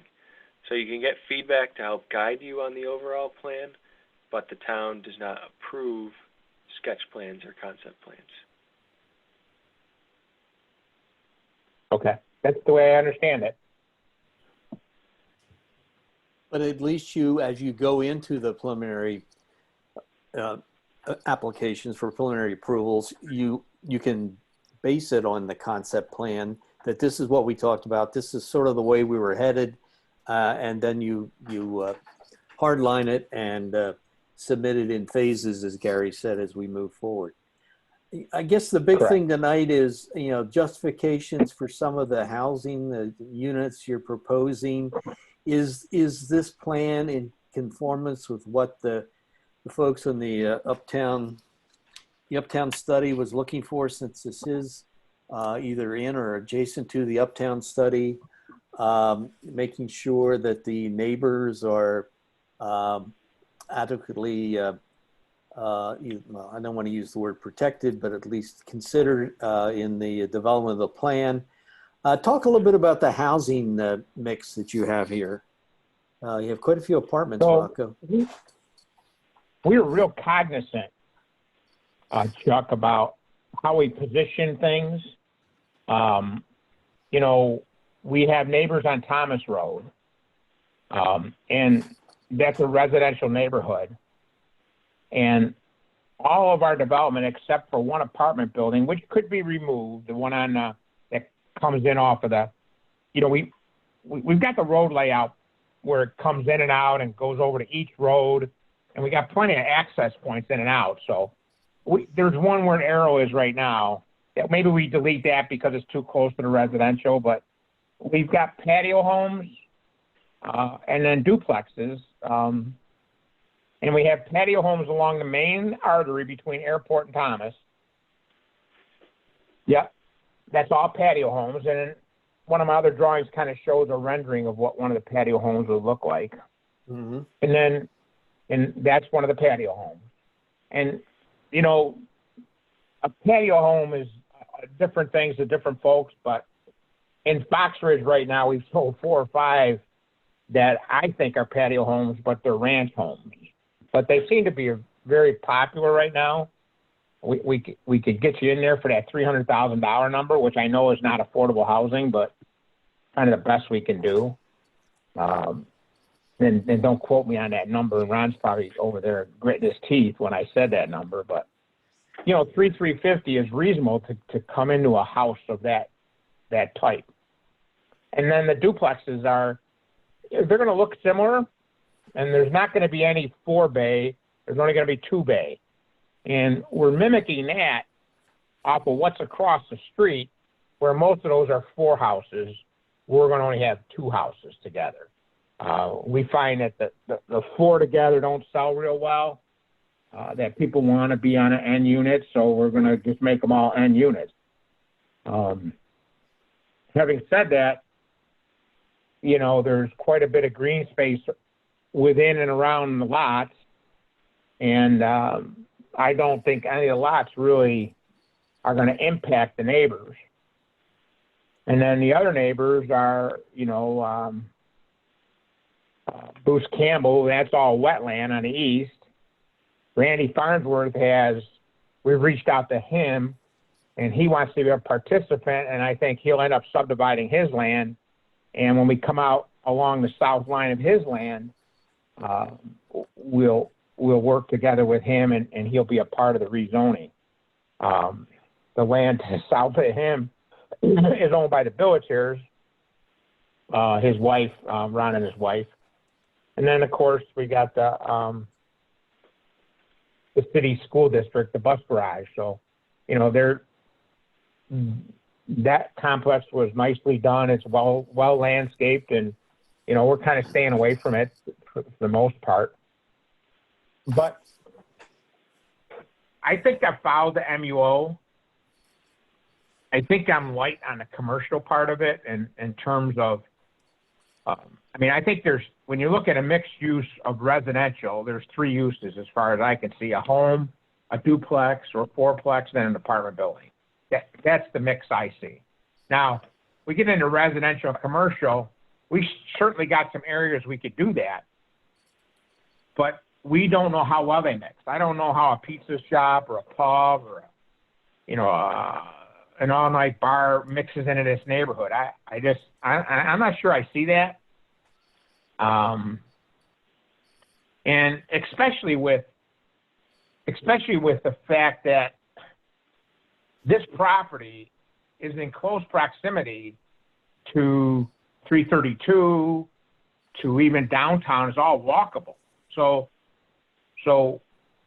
the building in this picture that I think we're headed towards, these 2-story buildings, maybe with a restaurant underneath and apartments above. I mean, that's certainly an option, but it's it's not my vision. My vision is something more that's going to be used for residences. So I'm not quite sure how to mix them. I'm open for suggestions, and that's one of the reasons we're at the workshop. I think that's one of the biggest reasons. Because I think that Uptown Point is a little project within Uptown itself. And if we start developing along this corridor, and we go on the east side of 332 and do the same thing, we can bring all these things together, and we do have enough commercial land along, you know, Fire Hall Road, Airport Road, Summers Drive. There's a lot of opportunities. You know, we bring 500 more residents, families in here. There's going to be more demand. So some of these other parcels that are sitting out there, I think are a better choice to create the restaurants and the pubs and the boutiques and whatever. I mean, that's my vision, and I don't, you know, I'm not saying I'm not open to suggestions, but I don't know how to do it. Tell us a little bit about the apartment, the multifamily. How many units per building? What was the justification? Is there a demand? Have you done a market study or? Yeah, we have. Now the project to the north of us, Morgan, the one that we got mixed up with the address, they've got like 100 people on a waiting list for those style units. The apartment buildings that we want to build are 10 units, 4 down and 6 up. They all have garages. They all have their own parking lot and driveway. Eric, did I ever share with you a perspective of what those look like? No. If I send that now, will you get it? Yeah, if you send it right now, I should be able to get it. Okay, I'll send you the.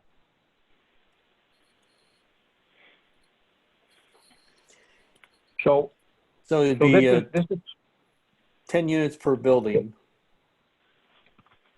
And Yep. we'll look at the rendering when it comes through. I guess another thing, and I don't know if you're done your presentation, but I guess while I'm thinking of it, my old mind, your driveways and streets, would they be dedicated streets? Would they be under an HOA? Would the apartments be on dedicated streets? So there's everything in here is a dedicated street, okay, except for one, and that's open for discussion. If you look, when you come up from Airport Road and there's the first right, it ends in a hammerhead. Yep. I've kind of laid that out as a private drive, but that's the only private drive I have within the whole subdivision. The rest are all going to be town owned. Now, apartments are going to have some kind of an association associated with them. And we may include access to that for the homes too. Only because, you know, we might have, you know, one of these units will definitely be a pool area and a clubhouse, and we might offer that to the residents. So I'm thinking there will be a homeowners association to take care of the ponds because the town ain't going to want them. And some of these other issues that might pop up. But I'm thinking it's going to be pretty, it'll be a formal, there'll be some kind of formal HOA. Agreement or HOA or something, yes. Mm-hmm. So I don't know if you got that, Eric, but I sent it. This was done by Jim Fahey, and we've been working with Jim. He's done this a couple of times, and he's willing to let us work with him, and we can build this again. You know, I'm not 100% sold on it because I don't like the 6 upstairs units. I don't know if they're going to be more difficult to rent, but I'm told they're not. I'm told everywhere they do this, these things are a big hit. They're similar. If anybody on the board was around or is familiar with Candlewood, Candlewood put in some newer units a couple years ago. Mm-hmm. And these are not the same, but they're similar to that. But if you notice, what we're proposing is similar to the house designs. It's not going to clash at all. It's not going to be big brick buildings in amongst the subdivision. And I've tried to kind of, separate the whole thing. The only ones that are kind of at a question, and Ron Hinkle is a little concerned about, and he's brought it up a number of times to me, is the 4 on the right there. But we don't want to get too far into this project before we end up with a couple apartment buildings. So that's the reason I'm showing those 4 on the right. Excuse me, But please. I think that's a pretty attractive building. Yeah, looks nice. I agree with you and Ron's concern about those 4 units sort of sitting off by themselves there. You have a nice condensed consolidated apartment complex with what you have on the west side of the property, and to sort of let those 4 buildings sort of hang out there by themselves, I think that would be more appropriate to consider something other than multifamily, or at least. Ron, Ron, are you there? Is he there, Chuck? Yep, I'm here. There he is. Hi, Ron. Yeah, I agree. I mean, I believe that we're doing some nice patio homes in that area, and to have apartments right across the road from that, it wouldn't be a desirable selling point. For the patio homes. Correct. I'm okay with that. I put it in there just trying to get some apartments in a little quicker than waiting till I can make that left-hand turn, but I'm agreeable to it. I mean, I could put patio homes or duplexes in there. Yeah, you got a version that you did two maps before that had patio homes in there. I thought it was a good layout. Eric, it might be in that one that shows the patio home, the different plan there. Yeah, see how I got patio homes in there? Yep. And in that particular one, I don't have the second roadway. I just have the one roadway heading out.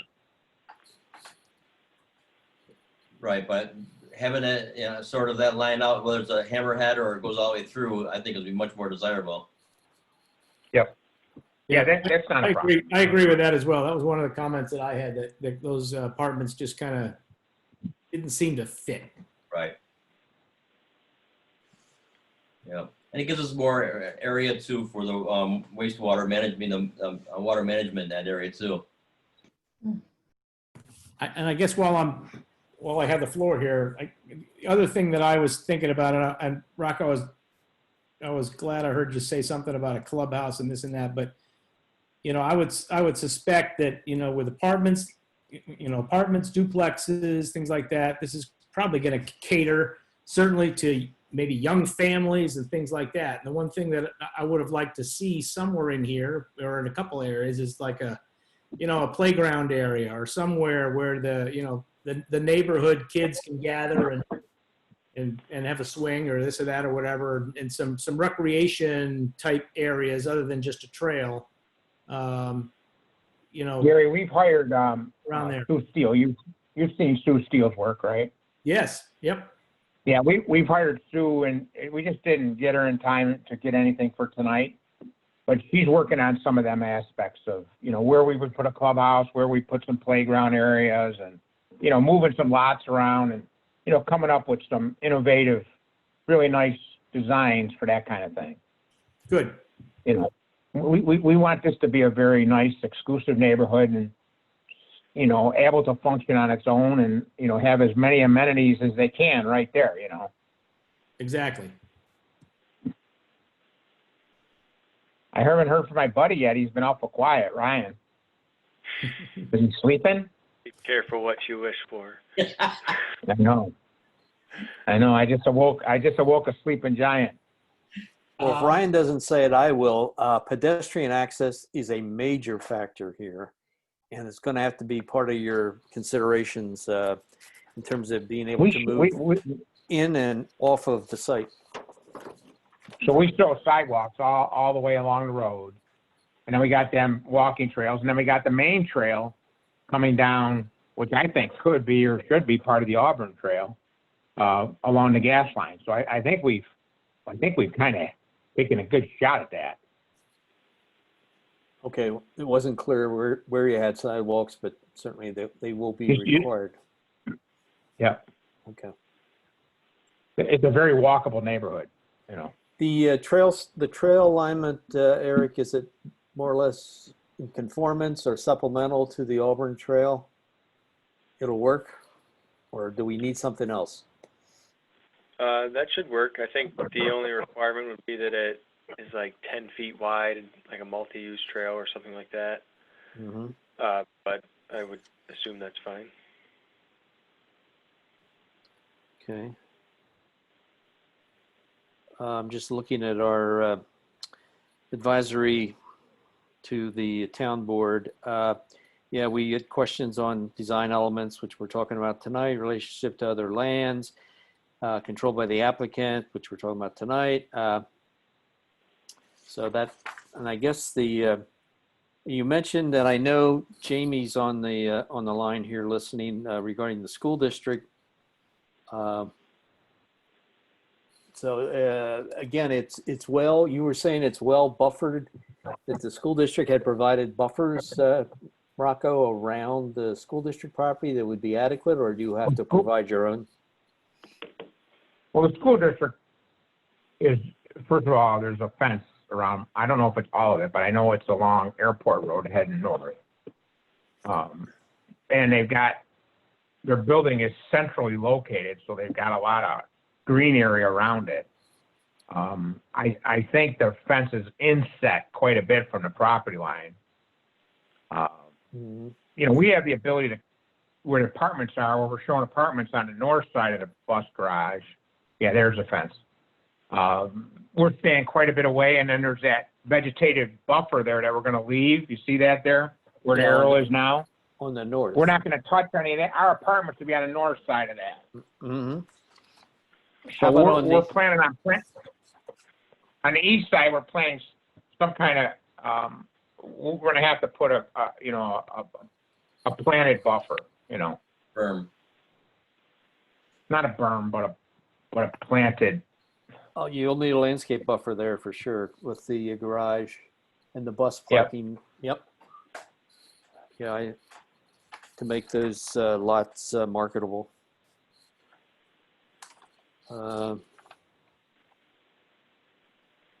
Anybody else from the board?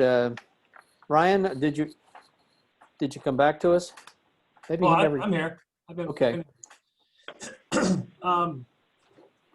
I like to see that we have something on paper to move forward. My calculations are 328 units comprised of 220 apartments at 10 per building, 48 duplexes, and about 60 single-family homes. Is that about correct, Rocco? I'd say that's pretty much dead on. So, you know, my first thoughts are this is a traditional layout, and I guess the only thing that I can really compare it against is the DeMarco project on County Road 10. But that was different because they were going for a different client. They were going for a different model, for a different financial model, where they were using some resources from the state to help leverage some funding so they could, it wasn't necessarily affordable housing, but it was income-based housing that seemed to work for them, and now they're entering phase 2. So, but that's not houses for sale though, Ryan. That's pretty much apartments. okay. So you plan to sell all of these and the apartments, everything is going to be owner occupied? Oh, the apartments we rented. Apartments we'll hang on to. Okay, so the apartments would be rented, similar to the DeMarco project. And then the patio homes would be market-based, market rate? Yes. $350,000 patio homes? Yep. Correct. And then the duplexes would be owner occupied? Yes. So maybe owner occupied, yeah. So it's not too far off than the DeMarco project. DeMarco's still going to do a market-based phase as their final phase. Okay, for- I didn't know, I wasn't aware of that. So, I think I guess I'm going to call on Eric Cooper and ask him as a young professional that we would like to keep Eric and people like him in our community. Just looking at the comprehensive plan that he put up for just a second, the age bracket from 20 to 35-year-olds in our community is like less than 12%. And so if we're going to be a sustainable community into the next 50, 100 years, I would like to see a development that helps keep our community sustainable. So this may do that. I don't know. So Eric, can you please pipe in about your professional opinion on this layout and how it fits into our uptown plan, and in your experience, if young people, young professionals would be willing to move here? I'm not sure that they would. There's certainly some benefits to it, and there's always pluses and minuses. So, certainly some people would, some people wouldn't. The pluses, I think, I actually do kind of like the arrangement of this road here. I think they're kind of nice, traditionally designed lots, not exactly grid-like, but certainly in a nice arrangement. Would be like a nice neighborhood and whatnot. It's, right next to what would be the mixed-use area. There's good, like kind of road density as far as like intersections. So at least along this, it's pretty connected, and that's nice, easy to get down to what is planned to be our mixed-use area there. I don't think that the town can or will change what the market price of a house is. If it's $350, that's kind of what it's going to be. It's probably a little bit outside of the range for young professionals generally. I understand that a lot of younger people are trying to find like flex to purchase just to defray the cost of housing. Really, a lot of these homes in the town have been purchased by a lot of older homeowners who may be selling their home that they're kind of empty nesting in right now and downsizing a little bit. I would not be surprised if that's kind of who might purchase these at $350. Yeah. As for any kind of like downsides or things that I would like to see, I mean, I do have the letter that I prepared and Rocco's seen before. That one is based mostly on this drawing, or I think entirely on this drawing. Looking at this one, my thoughts are, I'm never a huge fan of cul-de-sacs because they don't promote like connectedness, and I think that is actually a big part of what the Uptown plan calls for. So as it says here, we want to design well-configured landscape streets, parks, public spaces woven into the pattern of the neighborhood and dedicated to social interaction, recreation, visual enjoyment, all that good stuff. Cul-de-sacs do not generate social interaction because they essentially cut off sections of the neighborhood from other sections. So I'm not a fan of cul-de-sacs generally for that reason. Also, there's really no connection here to this road, which I think should be required if cul-de-sacs are chosen. So some sort of walking path anyways, so that people who are in this cul-de-sac but want to walk down to what will be the mixed-use area, they don't have to essentially either walk this distance down and around in whatever fashion makes sense, but they can kind of quickly get down and through there. Same goes for these people in this cul-de-sac if for some reason they're heading there. That similar comment would be made about this trail. There should be more access to it through different lots so that people can easily get to it and more quickly get to that trail.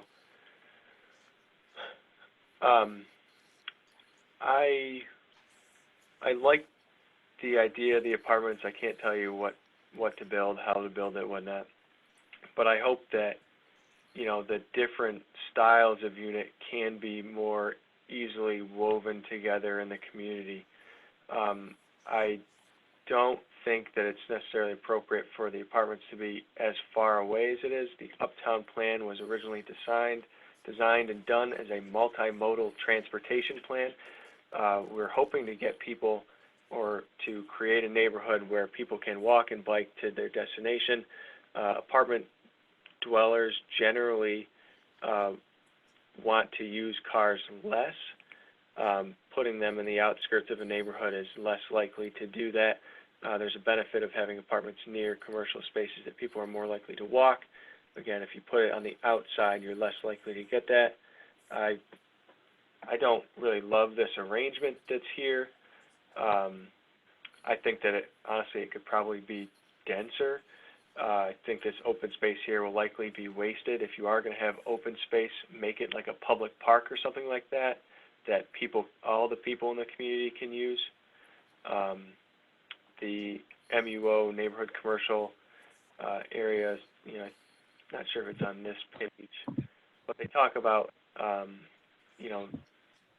neighborhood commercial uses, small neighborhood-focused businesses, whether it's a daycare or a small office space, maybe it's a laundromat or something like that. Even like a pizza shop. Everyone loves pizza. Anyways, the point being, this would be a good spot for some neighborhood, being that it's kind of at the heart of what is being proposed here at the intersection of multiple streets. Easy to walk to, get to, all that good stuff. That's kind of my thoughts. Yeah, so Eric, thank you. But a lot of that was very constructive, in my opinion, as I'm following you. Rocco, would you agree? Like, are you able to see what Eric is talking about when he's?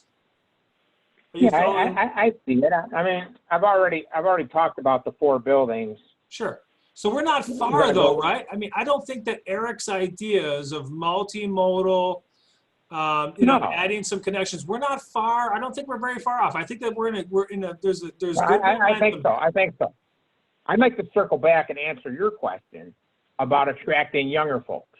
Yeah, sure, okay, please. So one of the things about keeping younger folks in the town is jobs, right? We got to have jobs. And True. A lot of the jobs that are in this area, I know my son, now my daughter, all her friends kind of moved away and they're all in Boston.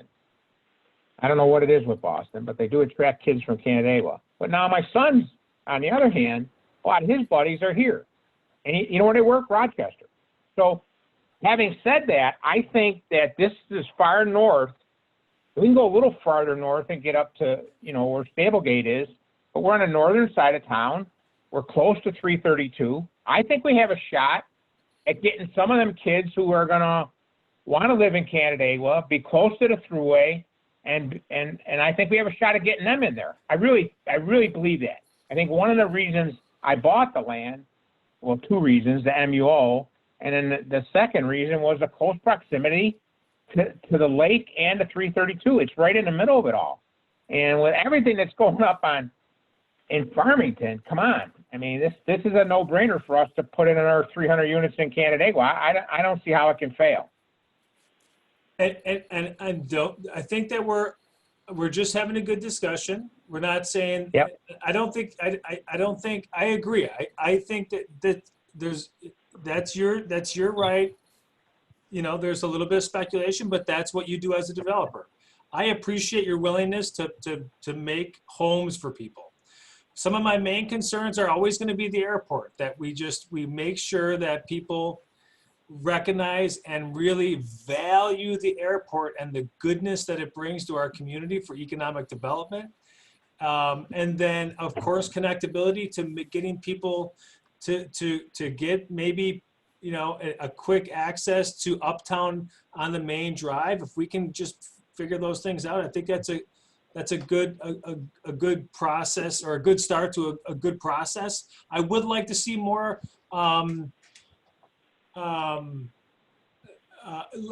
for easy, affordable housing. I think that there's opportunities for diversity and inclusion in our community, and I think that this represents a good opportunity for that. But I think it's good, Rocco. I support it. If I can address the affordable houses. Okay, so in a subdivision, we have to put gutters in. Let's take the gutters away. Let's take them ponds that were built up on the Fire Hall Road. Those ponds and all them things were built to take into account this land. Okay? If you let us use those and you don't put as much money in infrastructure, we can knock money off that. The reason we can't do affordable housing is because I can't go to Lowe's and buy affordable lumber. And I can't go to you guys and get any kind of break in the amount of infrastructure I have to pull this project off. It's enormous what it costs for the infrastructure. Each one of these lots, $35,000 to $40,000 is going to go into infrastructure. That's an absurd number. That's a lot of money. $350,000 for a patio home is also a lot. And so I recognize that, and I can't speak to that. I know that there's a significant amount of investment, but I do also think a really important component of this project is community involvement and support. And so, you know, if maybe Chuck, we want to open up to the community to get some other input, unless other board members have things to share. Yeah, I was just going to check with the board, see if anybody has any comments, questions before we open it up to our guests. Anybody else on the board? Karen, Amanda? I was just writing you a note. I'm excusing myself. I'm having an allergic reaction to a bee sting. Oh. So I'm leaving. But I was just writing you a note. Good luck with that. Be well, Karen.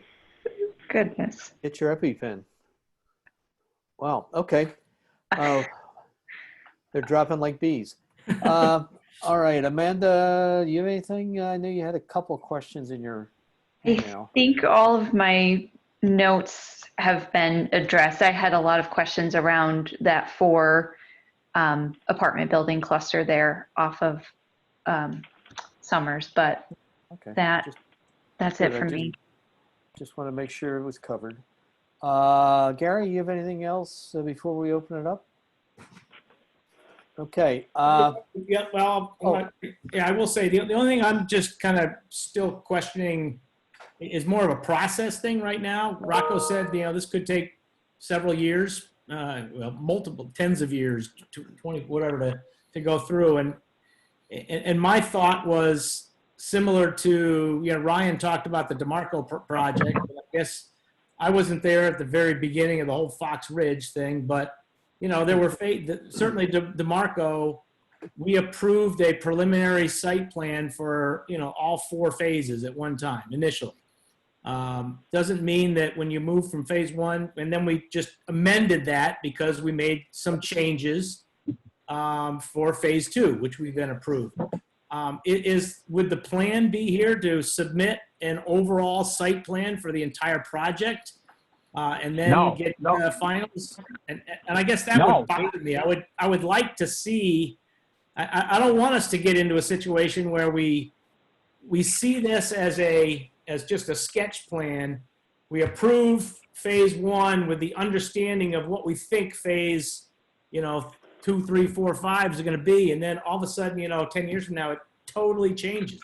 I'm not sure that's in the best interest of the town to do something like that. So I'm a little concerned about that from a process perspective and what it ultimately would look like compared to what we're looking at today. Gary, that's a concern I have. I mean, I could go ahead and do a phase 1, end up with a totally different planning board that doesn't like this thing, and then I could come back in for phase 2, follow the same plan, and because it was never approved, I could be out in left field. Right. It's a problem for me too. So why wouldn't we try to do a phase, a 4-phase plan and do a preliminary site plan for everything? Is that just too much money, or there's too much speculation in it? What is causing us not to too much? The money thing is not. I do all this stuff in house, so. But it's the speculation. The speculation is the problem. Yep. I mean, I hate to speculate. I mean, I don't mind speculating 20 lots that I can sell in the next 5 years, but I hate to speculate and get some kind of approval on 380 units that are never going to get built. That's a problem, you know. All right, if we may, let's go outside. Jamie, I see Jamie Farr has asked to address the board. If you would, please do. Yeah, thanks. Good evening, everybody. I was on the Uptown Steering Committee for a bit there, and in a lot of ways, this proposal is and it could bring a lot of good to the community.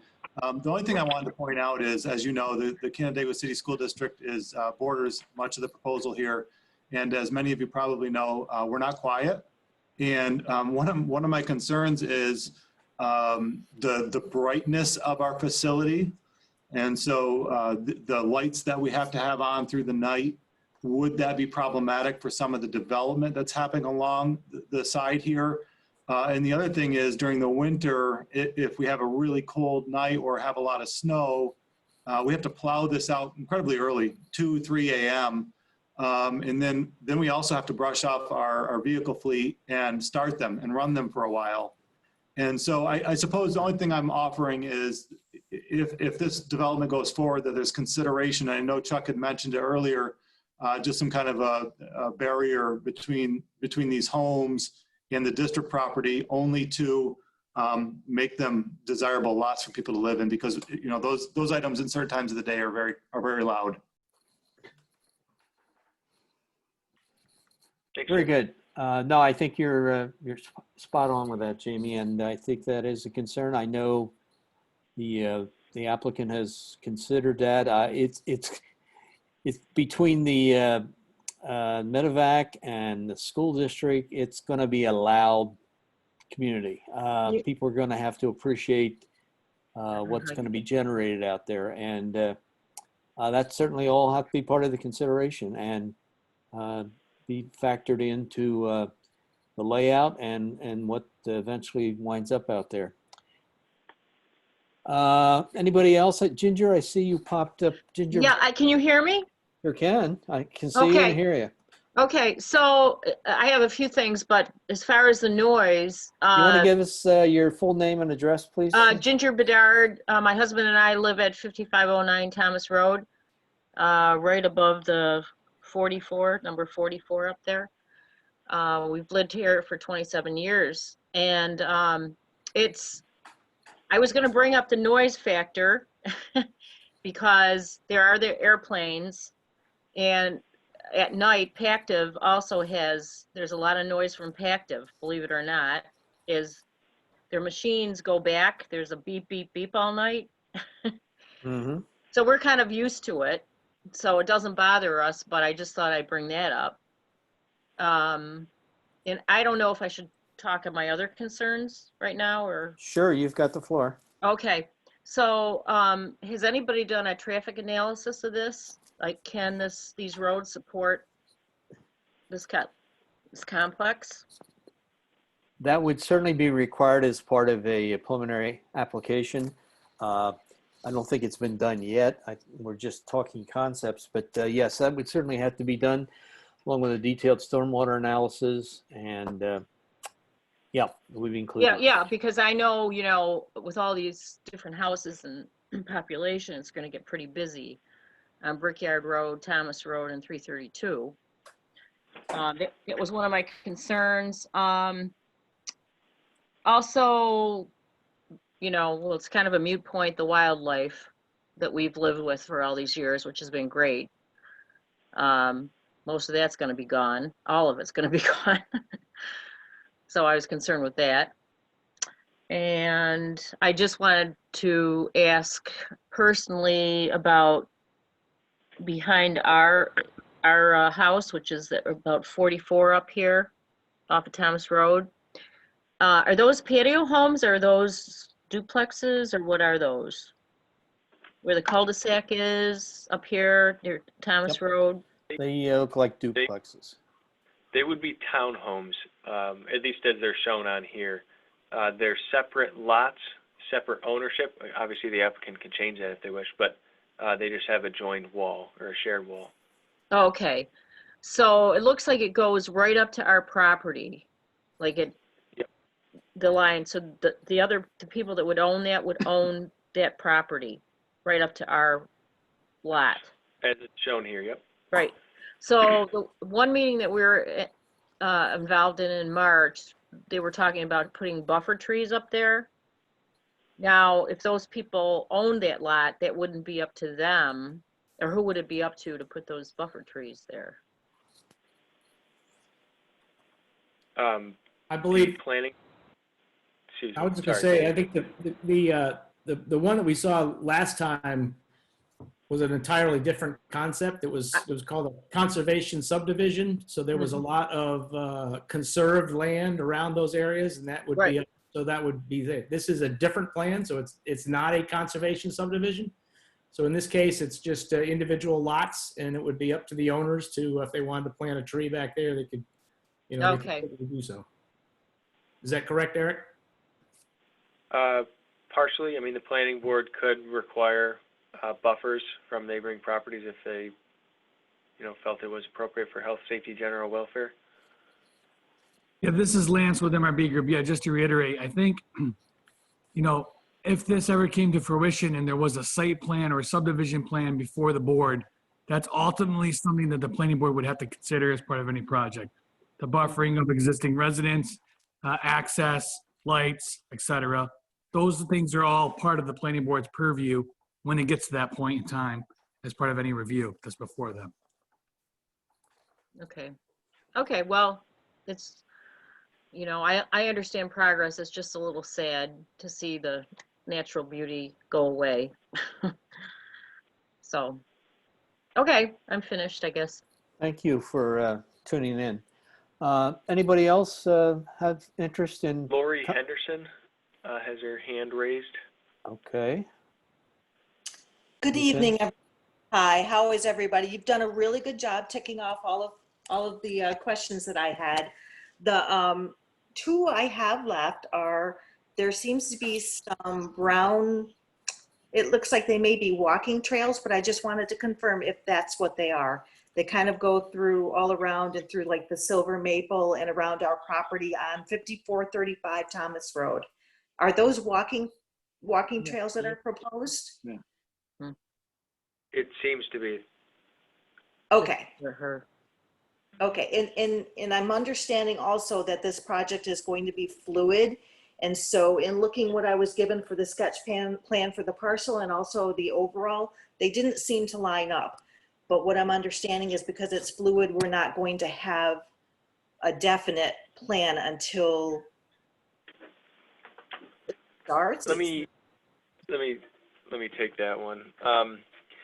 The applicant has made petitioned the town board to rezone this parcel here.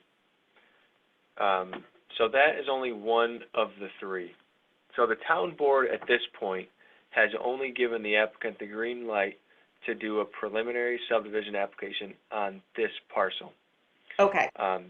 Not the remaining portions of it. The planning board wanted to have this meeting and review kind of what might be an overall look, just to get an understanding of how that rezoning might look at it as if it were completed.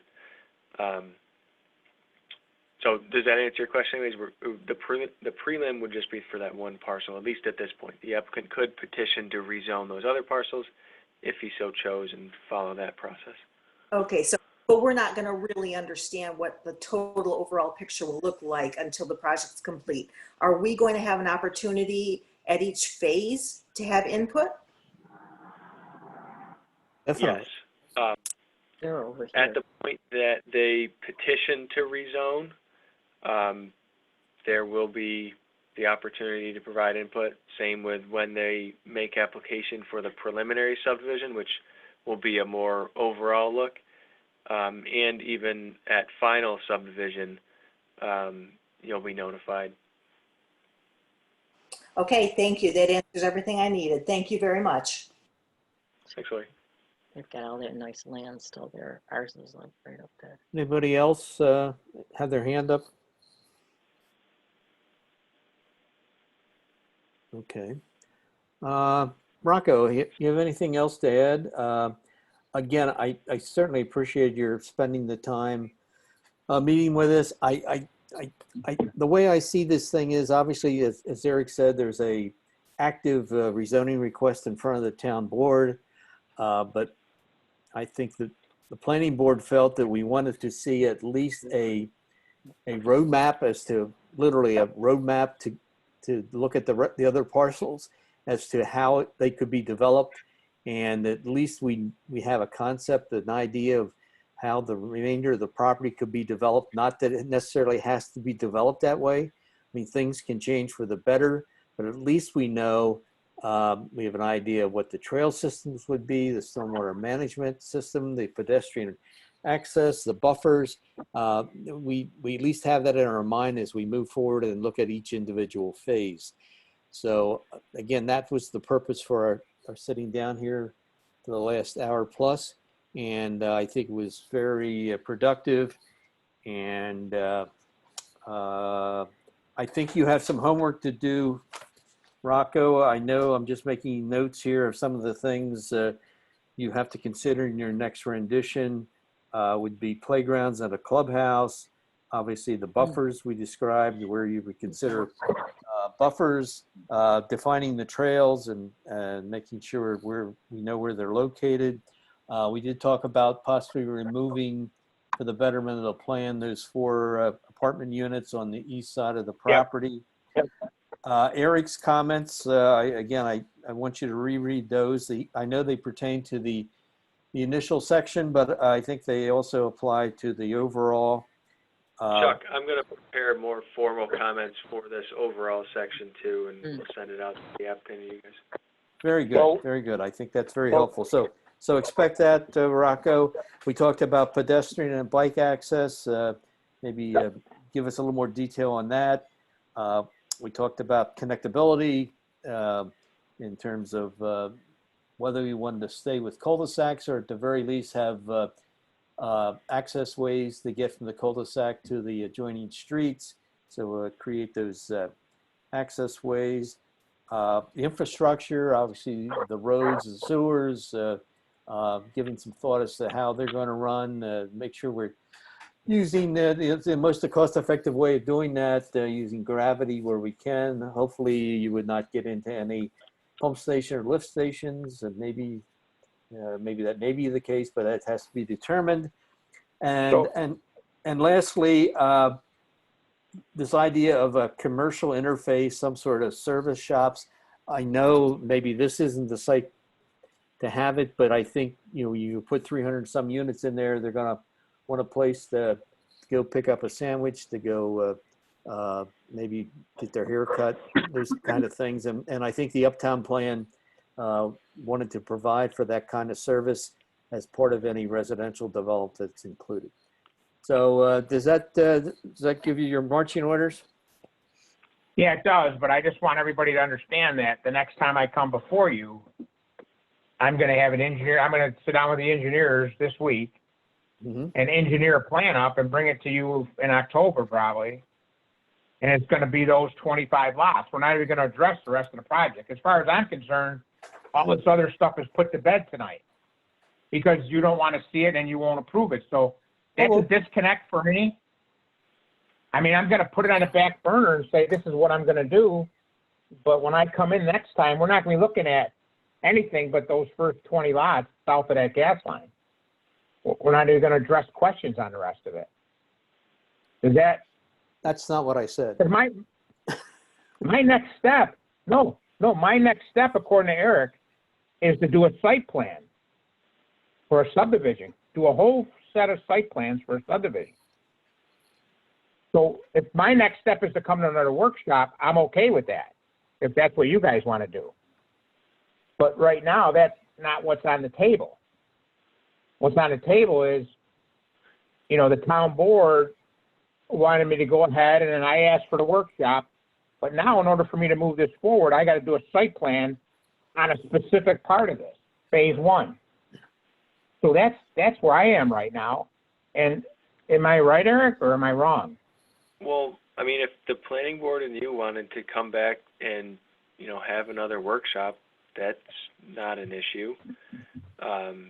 It's just that it doesn't, I guess it gets you closer to approval in the sense that people are more familiar and potentially, and hopefully, happy with the design, but it's not necessarily the next formal step approval. The next formal step to approval is preliminary site plan. But, you know, we can continue to have discussions about this stuff. It's not something But that's if we go to preliminary site plan, I'm not going to be open to questions about the rest of the project because I won't be concentrating on it. I'll be concentrating on these 20 lots to get the project started. Yeah. And I'm going to be open and honest with the board. The apartment buildings may never get built. There's a sewer problem there. We may build 4 or 5 of them, but we may not be able to do the whole 20 because there's a sewer problem.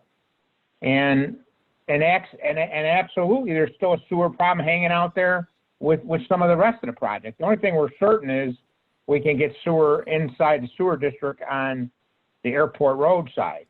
But we don't have a sewer district off Thomas Road, and the county sewer has been nothing but uncooperative. So, you know, there's a lot of issues remain to be resolved on that. They will not let us tie into the Brickyard sewer. So if those apartments are going to go in, they're going to have their own pump station, which is kind of not something everybody wants to talk about. So I have a lot of issues on that, and I don't want to spend a lot of money making concept plans on the apartments and clubhouses if we're never going to build them. You know, it's certainly on the wish list, but it's certainly something you ought to be aware of. Rocco, this is Lance. I guess I have a couple questions because I understand where you're coming from in terms of what has been presented to the board and what ultimately you're looking to move forward with based on what you believe the next step is. I guess my question though is from the big picture, I mean, as you know, we have to look at the big picture and say, okay, how big of a water main do I need to have come into this first phase to accommodate the rest of the build out? How big of a sewer main do I need to have to accommodate the rest of the build out? I mean, I don't want to pigeonhole this to a point where we build phase 1 and the next thing you know, I can't make connection to it because it wasn't big enough to service it. And so I think to some degree, you're going to have to look at the big picture and engineer it in a way that accommodates it. That's not what's being asked of me. What's being asked of me is to come out with a site plan for the first phase. You see what I'm saying? Right. I guess we didn't ask for that. You made a request petition to the board to do that. You can come in more than one phase. That's the preliminary site plan approval process. This lot is the only one that was petitioned right now. And Rocco, if you just submit a preliminary for this lot, it's got to be standalone in terms of meeting all the standards of the subdivision land development regulations. And, you know, you got a street going in. What are you going to do with the street? Are you going to stub it? Are you going to put a cul-de-sac on it? I mean, that's a consideration you'll have to make. We'll put a hammerhead until we go further. Well, okay. So that's the reason for the overall, to show that this thing will eventually be extended. But Chuck. Yep. So maybe the overall plan is 20 lots and 85 acres of conservation land. Right? I mean, that's the way it'll be forever, you're saying? No, I'm not saying it'll be the way forever, but that'll be the way it is when I come in the next time. You know. You can make that application if you want to. The planning board will review it and see, you know, if it meets whatever requirements, and the town board will review it, see if it meets the standards that they're setting. It may not. Respectively. I'm going to say this respectively. I'm very frustrated, and I'm going to point this to Lance. And I'm going to say to Lance that I understand what he's talking about with water lines and sewer lines and all that other stuff. I believe that 8-inch sewer will handle 60 houses, and 8 inches of water will handle 60 houses. I guarantee it will. It does. There's 300 homes in Fox Ridge, and it handles it. So I don't have those concerns that Lance brought up. I do have concerns about the stormwater, whether we can get all the stormwater in the ponds and the areas we have. But I'm asking Eric, and Eric always tells me that I have to do a site plan but not a site plan of the whole property, just the property I'm working with at that given time. So that's the disconnect for me.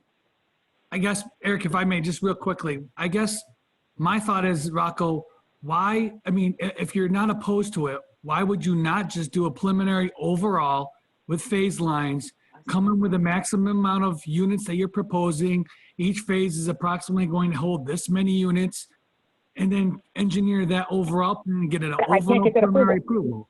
approval? Because I can't. I can't. I don't know why you can't. Why can't you? Because county sewer will not let me get into the Thomas Road section until we form a sewer district. And I can't until April go and do the diagnosis. I gotta go out in the rainy season, according to Right. Jack Braun at the sewer department, and monitor sewer flow before they'll approve a sewer district. So basically what you're telling me is if I do the whole project, I don't have to do that in the airport because I'm already in a sewer district. But if I do the whole project at one time, I can't show a project that doesn't have access to sewer. I couldn't put that in front of you when you approve that. When you send it out to the outside agencies, I would get hammered. If I'm going to show the apartments on any kind of plan, I have to show that that's going to be pumped because it has to be. We got to figure that all out. That's Right. going to take time. So in order to do this the way you're talking about doing a whole preliminary approval of the whole thing, I can't do it for a year or two. That doesn't seem realistic to me. Well, the town couldn't approve it then, is what you're saying. I mean, so they certainly wouldn't approve a preliminary overall if there's no connections for sewer or whatever. Right. So, yeah, if you're looking to get approvals to build, it seems like it would have to be in a smaller portion what you can show there. I think the town should lean on its goals, plans, and even a potential theoretical build-out, not necessarily related to what Rocco's showing, but what the planning documents guide us to as to the sizing of any infrastructure there. At least for connection, stormwater potentially could be done on a project basis, but, sewer or water might have to be handled in that way. Lance, would you agree and comment on that? Yeah, I mean, I'm looking at this like if his only option is because of time frame is to come in before us with what he's calling a phase one, I wouldn't even call it phase one. I would just name it its own subdivision, and we view it as a standalone project because that's the only way we could view it as a standalone project. Right. I mean, if that's the route I have to go, that's the route I have to go. But I just can't sit around. I can't sit here waiting for April so I can go monitor a sewer just to find out I have a sewer problem. And, this whole project is kaput anyways, Rocco, I'm not asking for you to design an overall preliminary plan of all three properties. I think all I've been asking, and that I'm sort of the thrust behind this whole thing is having a concept as to how the rest of the property could be developed, so we don't back ourselves into a hole where we do a phase, specifically the phase on our airport road, and then we realize, okay, for how's that stub street going to eventually outlet? How's the anything else that's part of it in terms of parkland, pedestrian access? If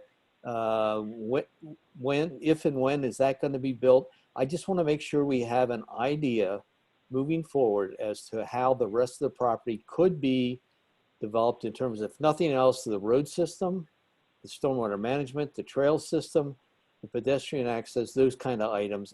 Whether you put apartments in or duplexes or townhouses or singles, cottage homes, that remains to be developed. But in terms of how the street structure and alignment of the streets and everything else that's related to those items could be developed, I don't see a reason why we couldn't look at another concept. And I'll go so far as to say I'd probably require such a plan before I'd consider approving But there it is. the first phase. Chuck, you're looking at it. I'm I've looking done at it. It's right. That's what we're talking about. There it is, right there. Yeah, well, okay. That's the concept. That's the plan. Okay, so you got a street going back. How many homes you have on that street? I don't know, maybe on the long street, Yeah. 40 maybe? What's the requirement as far as number of homes on a stub street or dead end street without sprinkling? No. Well, listen, time out. I'm never going to have a dead end street with, it's 30 is the number. Right. But I'm going to do 25 or 30 coming from airport, and I'm going to come down from Thomas. Okay, I'm asking you to show us that. That's just okay. Why I mean, can't you? how do I show you that though? I mean, I don't, Well, you're showing a first draft tonight. We're going over it. We told you items that we'd like to see considered to be incorporated in in your next draft or your next for your consideration. Again, it's something you don't have to do it, but it's certainly something I think we're recommending you do, and that's normally what we do when we discuss a sketch plan. And if you want to see favor with the planning board for the most part, and you would take those recommendations and go and incorporate those in the next draft. so are you saying you want me to stay at concept and come back to you at concept Yes. for another workshop? You want to see another workshop? Based on our discussion tonight, the issues that came up, we talked about buffers, we talked about a clubhouse, we talked about playgrounds, and Okay. okay. Yep. Eric, could you schedule another workshop then? I'll work with Chuck on finding the right date. Okay. Now, if if you want to concurrently work on the preliminary plan for that lower section, so we don't. No. I'm not, Chuck, I'm not going to do that. I'm not going to do that because if we go through this whole process and we all decide it's in the best interest of me to do 60 lots at one time, that's what I want to do. So I don't want to piecemeal it. I would just as soon take my time, do it right, come back to another workshop. Hopefully we can have a workshop that's not, it's hard to do this on a Zoom meeting because I totally agree. Yeah. So hopefully we can do a workshop and hopefully maybe we could get some of the town board members involved and because this was kind of this was their baby. This is something that they wanted to do, right? The town board? The town The board MUO? has controlled kind of the uptown process and MUO rezoning, but they were invited to this meeting tonight, and as I can tell, I don't think they're here. I don't know. And in conversations with the town manager, he told me that the planning board will kind of run any workshops that they see fit. Okay. So I have a let me- question. This is Ryan. Yeah, Ryan. Eric, Hey, if you could I'm just sorry. Hold on, Rocco. We recognize Ryan's So- feature. Yeah, thank you, guys. So I just for a point of clarification, so it sounds to me that there's a few moving pieces with the process. And so, Lance, I guess I'm asking this of Lance. The difference in the process with this project versus, for example, the DeMarco project we dealt with, is that when DeMarco came to us, they had a preliminary overall that included 4 different phases. Is that correct? Yeah, the DeMarco project was a phased project. So yes, they came in with an overall, got an overall, and then subsequently came in with a final phase 1, and then most recently a final phase 2, based on that overall that was approved. Yes, and so when they came in for the phase 2, and they wanted to switch a couple things up, we had to We agree amended it. that there was what? We amended the plan. We amended the overall. Yep. We amended phase 2, and then so to allow for some flexibility. So Rocco, just for the record, you do not want to pursue that avenue of a process. Is that correct? Well, Brian. That's not entirely Brian. true. Let me be clear. Eric, explain the difference. The process will still be the same. He will have to get preliminary site plan approval. This is spelled out in town code in the MUO zoning district. It says it in the process. You will have to get preliminary site plan approval. After the preliminary site plan approval is granted, it will be rezoned.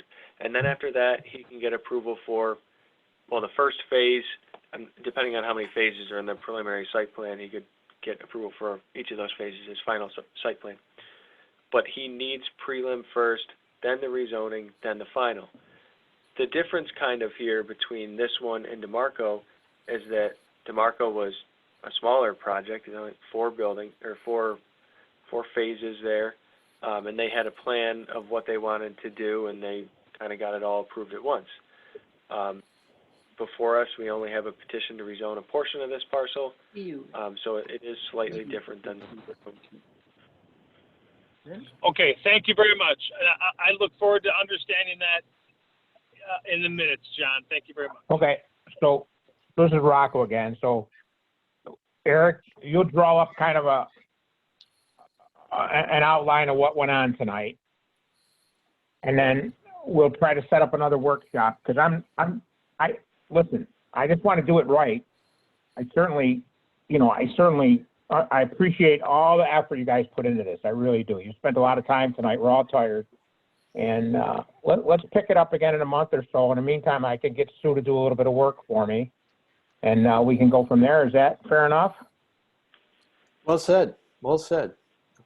Anybody else? Anybody else have any questions, concerns, comments? Think we're going in the right direction, everyone? I think we are. Okay. Well, you're the applicant, Rocco. That's important. So I appreciate your time and patience. I appreciate everybody's help, and I couldn't do it without you. And let's pick it up in a month. Okay. I'll give you a call in the morning. Just looking over, I see Bob Mintzer's there. Bob, do you have anything to add, or are you just sitting in bird dogging?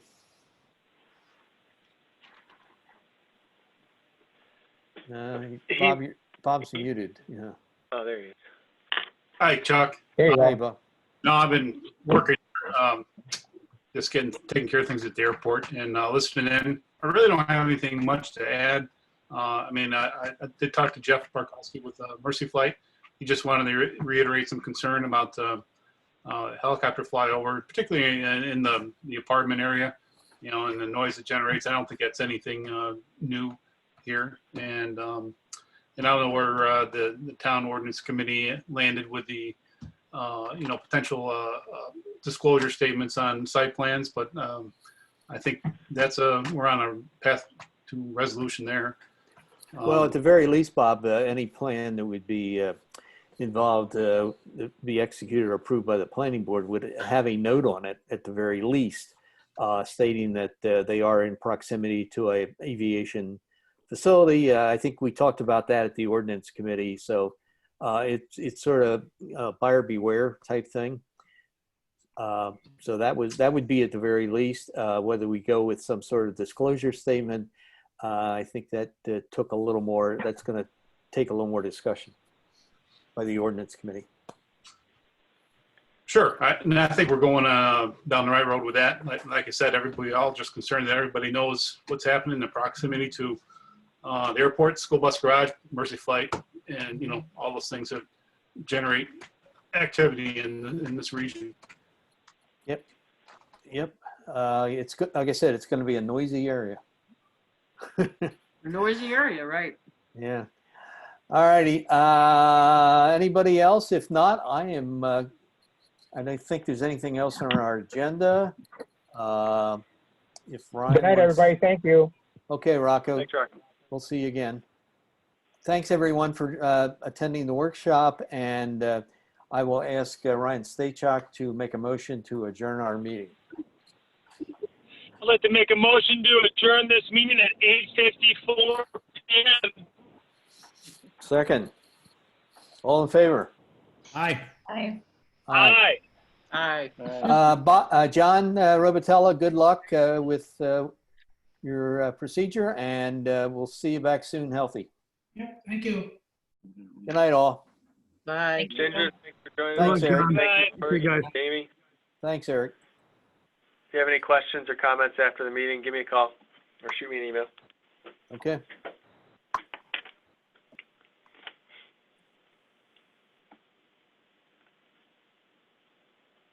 Night, John.